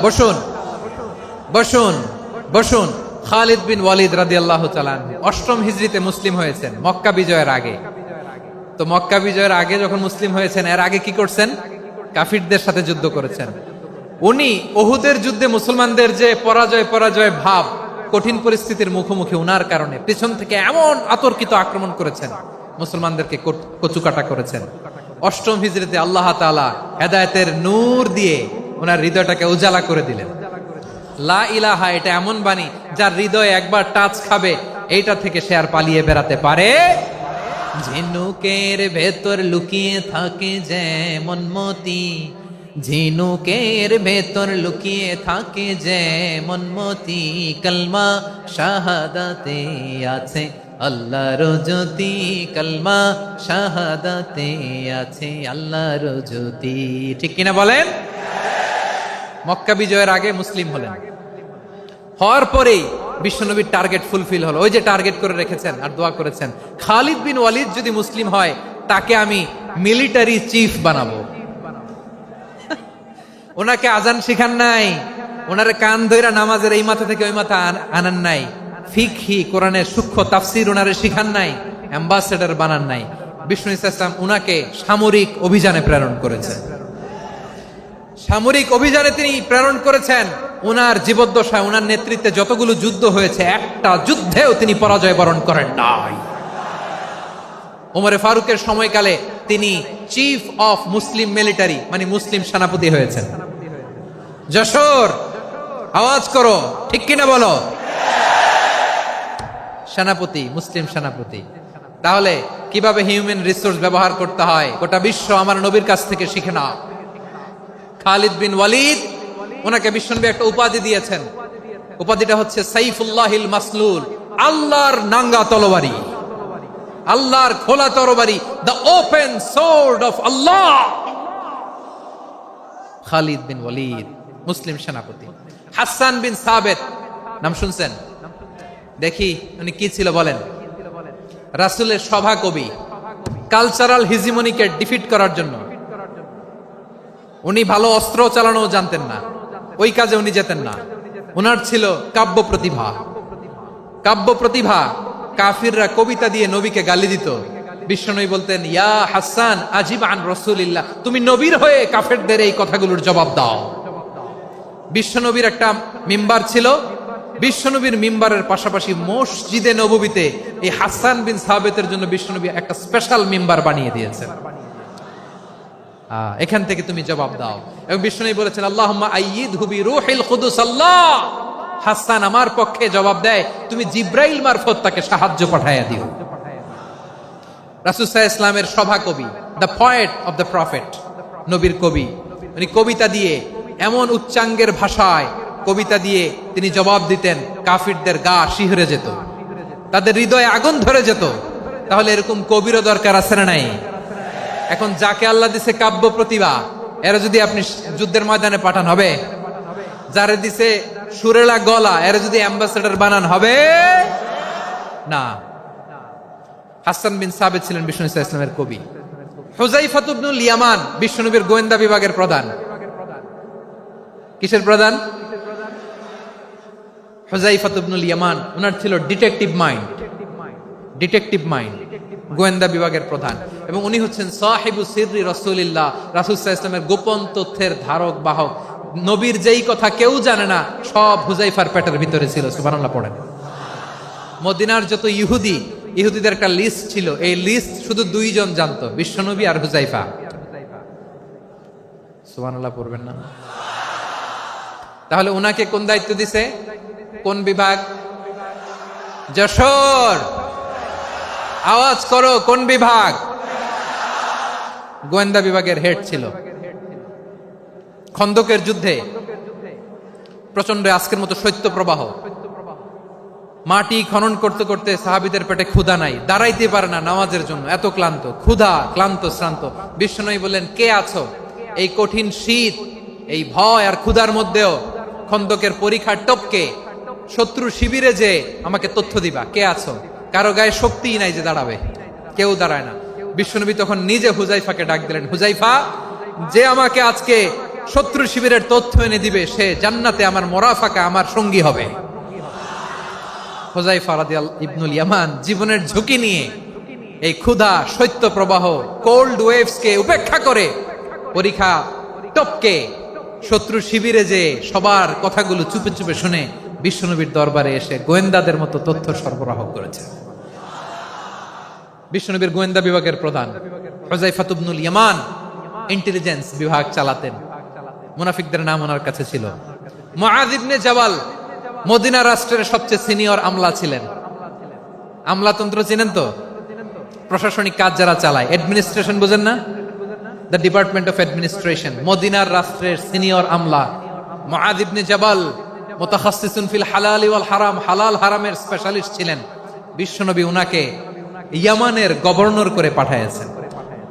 বলেছেন, ইন্নাকা তা'তি কওমান আহলা কিতাব, এমন গোষ্ঠীর কাছে যাবা যারা ইহুদি নাসারা, আগে শাহাদা পড়লে এরপরে নামাজের দাওয়াত দিও, নামাজ পড়লে যাকাতের দাওয়াত দিও। গভর্নরের অ্যাটিটিউড যেমন থাকে তেমন অ্যাটিটিউড ধরে রেখো। সুবহানাল্লাহ পড়েন। তাহলে মুআয ইবনে জাবালকে দিয়ে বিশ্বনবী কবিতা লেখায় নাই, চিঠি লেখায় নাই, আজান দেওয়ায় নাই। সুবহানাল্লাহ পড়বেন না? সব শেষ সাহাবী বলি আবু হুরায়রা রাদিয়াল্লাহু তাআলা, নাম শুনছেন? বিড়ালের বাবা। কি করতেন? খালি হাদিস মুখস্থ করতেন। উনি বলতেন, আলজামু রাসূলুল্লাহ আলা মিল ইবাতনি, আমার শুধু পেটের ক্ষুধার বন্দোবস্ত হইলে আমি নবীর সঙ্গ ছাড়তাম না। আমার আনসার সাহাবারা ক্ষেত খামারের কাজ করত, আমার মুহাজির সাহাবারা ব্যবসা করত, আর আমি নবীর সাথে সাথে থাকতাম। শুধু সকাল বিকাল দুই বেলা যদি আমার খাবারের বন্দোবস্ত হয়, আমি আর নবীর লক ছাড়ি না। সুবহানাল্লাহ কইবেন না? 5374টা হাদিস তিনি বর্ণনা করেছেন। সবচেয়ে বেশি হাদিস বর্ণনাকারী সাহাবী। হাদিস প্রিজার্ভেশনের কাজে বিশ্বনবী ওনাকে কাজে লাগিয়েছেন। উনি একদিন বলেন, ইয়া রাসূলুল্লাহ আসমাউ মিনকা কাসীরান ফালা আহফাজু, নবী অনেক কথা শুনি আমার মনে থাকে না। বিষ্ণু বললেন, তাই? উবসুত রিদাক, তোমার চাদরটা বিছাও। আবু হুরায়রা বিছালেন, বিশ্বনবী হাত বুলায় দিলেন, এরপরে অনেক হাদিস বর্ণনা করলেন। আবু হুরায়রা বলে, তারপর থেকে বিশ্বনবী যাই বর্ণনা করে আমি শুনি আর একটাও ভুলি না। এখন সুবহানাল্লাহ। বিশ্বনবী ওনাকে হাদিস প্রিজার্ভেশন, নবীর এই যে লক্ষ্য হাদিস প্রিজার্ভেশনের এই দায়িত্ব দিয়েছেন সাইয়েদনা আবু হুরায়রা রাদিয়াল্লাহু তাআলা আনহুকে। প্রিয় ভাইরা, তাহলে 10 জন সাহাবীর কথা যে বললাম, আপনারা কি খেয়াল করেছেন কত বড় ট্যালেন্ট হান্টার, চৌকস ট্যালেন্ট হান্টার ছিল আমার নবী। এক একজনের এক এক ট্যালেন্ট, এক এক কাজে অ্যাসাইন করেছেন, এক একজনকে এক এক দায়িত্ব দিয়েছেন, এক একজনের প্রতিভাকে এক এক ভাবে বিকশিত হওয়ার সুযোগ দিয়েছেন। আওয়াজ করে বলেন ঠিক কি না? এখন আমার পর্দার আড়ালে আমার মায়েরা বলবে, এতগুলো পুরুষ সাহাবীর কথা বললো, নারী সাহাবীরা কি কিছু করে নাই? হ্যাঁ, একজন নারী সাহাবীর কথা বলে মোনাজাত হবে, দোয়া ছাড়া কেউ যাব না। রুফাইদা আল আসলামিয়া রাদিয়াল্লাহু তাআলা আনহা, ওনার বাবার নাম সাআদ আল আসলামি। বিশ্বনবী কি খেয়াল করলেন দেখেন, সাআদ ছিল মদিনার বড় ডাক্তার। এই নারী সাহাবী রুফাইদা বাবার কাছ থেকে চিকিৎসা বিদ্যা শিখেছেন। যখন শিখছে, বিশ্বনবী দেখলেন আমার তো প্রতি সপ্তাহে সপ্তাহে যুদ্ধে আহত সাহাবীদের সেবা দিবে কে? বিশ্বনবী রুফাইদাকে বললেন, রুফাইদা তুমি মসজিদে নববীর পাশে একটা মেডিকেল ক্যাম্প করো। এই যে সাকিনা আদ্দিন মেডিকেলের আমার ছাত্রী বন্ধুরা, শুনে রাখো, তোমাদের আইকন হচ্ছে রুফাইদা আল আসলামিয়া। বিশ্বনবীর ডিরেকশন অনুযায়ী তিনি মসজিদে নববীর পাশে একটা মেডিকেল ক্যাম্প করলেন এবং আহত সাহাবাদের চিকিৎসা উনি ওনার টিম নিয়ে দিতেন। বিশ্বনবীর পরামর্শে উনি আনসারি এবং মুহাজির মহিলা সাহাবীদেরকে নিয়ে একটা স্পেশাল মেডিকেল টিম গঠন করলেন। খায়বার যুদ্ধে 7ম হিজরিতে যখন বিশ্বনবী যায়, উনি ওনার টিম নিয়ে আসলেন, বললেন, ইয়া রাসূলুল্লাহ, আমরা তো তলোয়ার চালাতে পারি না, আমরা তো তীর মারতে পারি না, আপনি যদি অনুমতি দেন খায়বার অভিযানে আমি আমার টিম নিয়ে মেডিকেল টিমের সেবাটা সার্ভিসটা দিতে চাই। পড়েন সুবহানাল্লাহ। বিশ্বনবী অনুমতি দিলেন, যোদ্ধা সাহাবীদের সাথে রুফাইদা আল আসলামিয়া উনিও মেডিকেল টিম নিয়ে অগ্রসর হলেন। খায়বারের প্রতিটা আহত ইনজুর্ড সাহাবী যারা ইনজুরি শিকার হয়েছেন, সবাই রুফাইদা আল আসলামিয়ার এই মেডিকেল ক্যাম্প থেকে চিকিৎসা সহায়তা পেয়েছেন। সুবহানাল্লাহ পড়েন। দেখেন কিভাবে বিশ্বনবী ট্যালেন্ট বাছাই করতেন। আপনি অবাক হবেন, বাহরাইনের মেডিকেল ইউনিভার্সিটিতে রুফাইদা আল আসলামিয়া মেডিকেল প্রাইজ অ্যাওয়ার্ড প্রতি বছর দেয়া হয়। যদি আদ্দিনের এই মেডিকেল আমার বোনেরা যদি জেনে থাকো জানো, না হলে নতুন করে জানো, সার্চ দিও, রুফাইদা আল আসলামিয়া মেডিকেল অ্যাওয়ার্ড বাহরাইনের ইউনিভার্সিটিতে দেয়া হয়। প্রিয় ভাইয়েরা, তাহলে আলোচনার সামারি আমরা করি। বিশ্বনবী যার যেখানে ট্যালেন্ট তাকে ওইখানে কাজে লাগাতেন। আওয়াজ করে বলেন ঠিক কিনা? এবার একটা ইন্টারভিউ হবে, আওয়াজ করে বলেন, আবু মাহজুরাকে বিশ্বনবী কি বানাইছেন? হ্যাঁ, ভুলে গেছেন? সামনের চুলে হাত দিয়ে বিশ্বনবী কি সুন্দর গলায় আজান শিখালেন। মুয়াজ্জিন। যায়েদ বিন সাবিতকে একাডেমিক প্রজেক্টের দায়িত্ব দিয়েছেন, তিনি ছিলেন বিশ্বনবীর দোভাষী ব্যক্তিগত সচিব। Musab Ibne Umair, the first ambassador of Islam. Abdullah Ibne Abbas, উম্মার বড় শিক্ষাবিদ মুফাসসির আব্দুল্লাহ ইবনে মাসউদ। আব্দুল্লাহ ইবনে মাসউদ ছিলেন জুরিস্ট। কি ছিলেন? জুরিস্ট ছিলেন। এই উম্মার সবচেয়ে বড় জুরিস্ট খালিদ বিন ওয়ালিদ, সেনাপ্রধান হাসান বিন সাবিত। হাসান বিন সাবিত ছিলেন বিশ্বনবীর সভাকবি। কি ছিলেন? বিশ্বনবীর সভাকবি ছিলেন। এরপরে হুযায়ফা ইবনুল ইয়ামান কি ছিলেন? গোয়েন্দা বিভাগের প্রধান। মুআয ইবনে জাবাল কি ছিলেন? সিনিয়র আমলা, ইয়ামানের গভর্নর। আবু হুরায়রা রাদিয়াল্লাহু তাআলা আনহু হাদিস প্রিজার্ভেশনের কাজ করেছেন। আর আমাদের রুফাইদা আল আসলামিয়া রাদিয়াল্লাহু তাআলা আনহা কি ছিলেন? নার্স ছিলেন। নার্স হয়ে মেডিকেল সেবা দিয়েছেন। প্রিয় ভাইয়েরা, পুরো আলোচনার যদি সামারি করি তাহলে বিশ্বনবী যেভাবে হিউম্যান রিসোর্সকে ম্যানেজ করেছেন, যার যেখানে প্রতিভা কাজে লাগিয়েছেন, আমরাও যদি করি আমাদের বাংলাদেশের চিত্র আমরা পাল্টে যেতে পারবো। আমরা শুরুতে শুনেছি মানুষের আছে অসীম সম্ভাবনা, প্রতিটা মানুষ অনন্য, যত্ন নিলে, যথাযথ পরিচর্যা করলে মানুষ বিশ্ব জয় করতে পারে। ঠিক কিনা? আমাদের হাফেজে কোরআনের সামনে দাঁড়াতে পারে এমন কোন হাফেজে কোরআন আল্লাহর জমিনে জন্ম হয় নাই। গোটা বিশ্ব কাঁপিয়ে তারা সেরা। আমাদের ক্রিকেটাররা সেরা, আমাদের তৈরি পোশাক শিল্প সেরা। এরকম অনেক অনেক সেরা জিনিস আছে, আমরা এগুলোরে নার্চারিং করতে পারি নাই, পরিচর্যা করতে পারি নাই, সঠিক তারবিয়াতের অভাব। তাহলে মানুষের অসীম সম্ভাবনাকে কাজে লাগাতে হবে। ঠিক কিনা বলেন? ইউনুস গভর্নমেন্টকে আমি বলবো, অল্প সময়ের জন্য আপনারা এসেছেন, সংস্কারও করতে হবে, আবার নির্বাচনও করতে হবে। সব সংস্কার হয়তো করতে পারবেন না, যতটুকু পারবেন এর মধ্যে আমাদের যে হিউজ ম্যান পাওয়ার, আমাদের যে মানব সম্পদ, হিউম্যান রিসোর্স, এটাকে ডেভেলপ করে আপনাদের যেতে হবে। যেটা পারবেন না সেটাকে পরবর্তী নির্বাচিত গভর্নমেন্টের কাছে রেখে যেতে হবে, যে তারা যেন করে, তাদের কাছে আপনারা এটা রেখে যাবেন। তাহলে মানুষ চাইলে বিশ্ব জয় করতে পারে। আর মানুষকে হারাতে পারে কেউ? জোরে বলো যশোর। মানুষকে হারাতে পারে কেউ?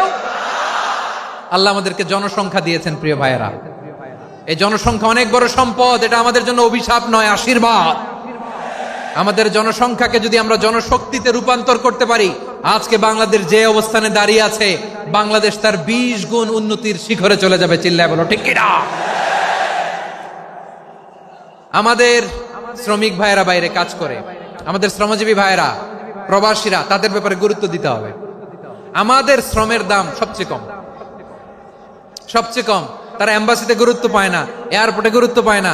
এই সরকার অবশ্য তাদেরকে অনেক গুরুত্ব দিচ্ছে। আমাদের অদক্ষ শ্রমিককে যখন আমরা দুবাই পাঠাই, অল্প বেতন পায়, কিন্তু ইন্ডিয়ানরা দক্ষ শ্রমিক পাঠাইলে তার 3 গুণ বেতন পায়। আমরা আমাদের শ্রমিকদেরকে অদক্ষ ভাবে আর পাঠাতে চাই না, দক্ষ শ্রমিক পাঠিয়ে আমরা রেমিটেন্সের বন্যা বইয়ে দেব। আমাদের শ্রমিকদের পাঠানো রেমিটেন্সের টাকায় সচল থাকে আমার দেশের অর্থনীতির চাকা। তাদেরকে সবচেয়ে গুরুত্ব দিতে হবে।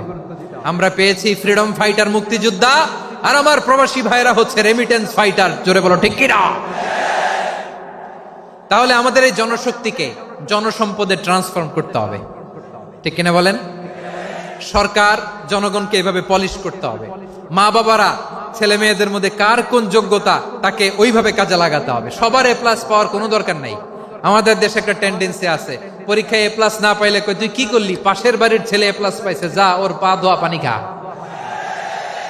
কি খা? তা আমি ভাবছি যে পা ধোয়া, এ প্লাস পাওয়া ছেলেদের পা ধোয়া পানির একটা পানির ব্র্যান্ড বানাইতে হবে। এরকম লেখা থাকবে, এ প্লাস পাওয়া ছেলেদের পা ধোয়া পানি। খাওয়া নাই, এগুলার খাওয়া নাই। ওরে আল্লাহ এ প্লাস পাওয়ার জন্য বানাইছে, আর আপনার ছেলেকে এই এ প্লাস গুলারে নিয়ন্ত্রণ করার জন্য আল্লাহ বানাইছে। ওকে দিয়ে আল্লাহ কি করবে আপনি জানেনই না। একটা এ প্লাস, একটা এ গ্রেড একটা মানুষের জীবনকে ঠিক করে দিতে পারে না। আপনার ছেলেকে আল্লাহ অন্যদিকে যোগ্যতা দিয়েছে। ওদের মনোবল ভাঙবেন না, খবরদার, খবরদার। ছেলে মেয়েদের মনোবল ভাঙবেন না। যাকে দিয়ে যেটা হবে তাকে দিয়ে সেটা করতে হবে, তার প্রতিভাকে সেভাবে কাজে লাগাতে হবে। তাহলে বাংলাদেশ, আমাদের এই জনসংখ্যা জনসম্পদে রূপান্তরিত হবে। আমাদের সরকারের তত্ত্বাবধানে আমাদের 18 কোটি জনগণ দক্ষ জনশক্তিতে রূপান্তরিত হোক, আমরা চাই কি চাই না? আমরা ভালো মানুষ, শ্রেষ্ঠ মানুষ হতে চাই কি চাই না? ওই জাপানিজদের মতো সৎ, ওই ইউরোপিয়ানদের মতো কালচার্ড, আমাদেরকে আল্লাহ তাআলা কোরআন সুন্নাহ অনেক কিছু দিয়েছেন। যেহেতু বর্তমানে আমরা দেখছি তারা সৎ, তাদের মধ্যে ভ্যালু আছে, সেগুলো আমাদের মধ্যে আনার দরকার আছে না নাই? আর ইসলাম দিয়ে আমাদের জীবনকে সাজাতে হবে, ইসলাম দিয়ে আমার পরিবারকে সাজাতে হবে। ইসলাম থেকে, কোরআন থেকে প্রেসক্রিপশন না নিলে জীবন সুন্দর হবে না। কোরআন থেকে প্রেসক্রিপশন না নিলে সমাজ সুন্দর হবে না। কোরআনের প্রেসক্রিপশন না মানলে রাষ্ট্র সুন্দর হবে না। কোরআনের প্রেসক্রিপশন অ্যাপ্লাই না করলে শুধু দুর্নীতি দমন কমিশন দিয়ে দুর্নীতি বন্ধ করা যাবে না। এজন্য কোরআনের আইন আমরা চাই কি চাই না? প্রিয় ভাইয়েরা, হিউম্যান রিসোর্স ডেভেলপমেন্ট, মানব সম্পদের উন্নয়ন, আমাদের সরকার যেন এদিকে নজর দেয়। আমরা যেন এই ব্যাপারে যত্নবান হয়ে উঠি। যাকে আল্লাহ যে যোগ্যতা দিয়েছে, এই যোগ্যতা দিয়ে আমরা যেন ইসলামের জন্য, দেশের জন্য কাজ করি। আমরা যেন আমাদের স্কিল ডেভেলপ করি, আমাদের পটেনশিয়ালকে ডেভেলপ করি। মোরালিটি, ভ্যালিউজ নিয়ে শায়েখ আহমদুল্লাহ আলোচনা করেছেন, এগুলো দিয়ে যেন আমরা আমাদেরকে সাজাই। আল্লাহ তাআলা আমাদের দেশকে তুমি নিরাপদ করো, আমরা পড়ি আমিন। আল্লাহ আমার 18 কোটি জনগণকে তুমি জনশক্তিতে রূপান্তরিত করো, আমিন। আল্লাহ আমরা হাতে হাত রেখে, কাঁধে কাঁধ মিলিয়ে, ভাইয়ে ভাইয়ে যেন এই দেশকে গড়তে পারি, আল্লাহ তুমি তৌফিক দান করো, আমরা পড়ি আমিন। আমার প্রিয় মহিউদ্দিন ভাই বলেছেন, হুজুর এমন একটা ঘোষণাপত্র দিয়ে যাবেন আজকের এই ঐতিহাসিক যশোরের প্রোগ্রামে, যেটা গোটা বাংলাদেশে মানুষ এটার উপর আমল করে। আমি যে কথাটা বলেছি এটাই, আসুন আমরা আমাদের জনসংখ্যাকে জনসম্পদে ট্রান্সফর্ম করি। আমাদের জনসংখ্যাকে আমরা যেন জনশক্তিতে রূপান্তরিত করি। জনসংখ্যাকে ট্রান্সফর্ম করে জনশক্তি দিয়ে আমরা যেন আগামীর বাংলাদেশ, স্বাধীন বাংলাদেশ 2.0 কে গড়ে তুলি। আল্লাহ তাআলা আমাদের সবাইকে কথাগুলো বোঝার, আমল করার তৌফিক দান করুন। এই জেনজি, ক্ষমা করে দিও আমাকে, অনেক ধমক দিছি, বকা দিছি। আল্লাহ তোমাদেরকে করুক, কবুল করুক, যশোরবাসীকে কবুল করুক, আদ দিনকে কবুল করুক, এই মেডিকেল কলেজকে কবুল করুক, ইসলামের জন্য বাদ ভাঙা এই জোয়ার এবং উচ্ছ্বাসকে আল্লাহ তাআলা কবুল করুক। হাযা মা ইনদি ওয়াল ইলমু ইনদাল্লাহ আলাইহি তাওয়াক্কালতু ওয়া ইলাইহি উনীব। সুবহানাকাল্লাহুম্মা বিহামদিকা আশহাদু আল্লা ইলাহা ইল্লা আনতা আস্তাগফিরুকা ওয়া আতুবু ইলাইক। আল্লাহুম্মা আমিন। রব্বানা ظلمنا أنفسنا وإن لم تغفر لنا وترحمنا لنكونن من الخاسرين. ربنا آتنا في الدنيا حسنة وفي الآخرة حسنة وقنا عذاب النار. ও বিশাল আকাশের মালিক, বিশাল জমিনের মালিক, তোমার আকাশ বাতাসের তুলনায় আমাদের হাত দুইটা বড় ছোট্ট রে আল্লাহ। ছোট দুটি হাত পেতে বুক ভরা আশা নিয়ে তোমার শাহী দরবারে চেয়ে রইলাম। আমাদের জিন্দেগির গুনাহ খাতা তুমি মাফ করে দাও। আমাদের আব্বা আম্মা, দাদা দাদি, আত্মীয় স্বজন সবার গুনাহ খাতা তুমি মাফ করে দাও। আমাদের যত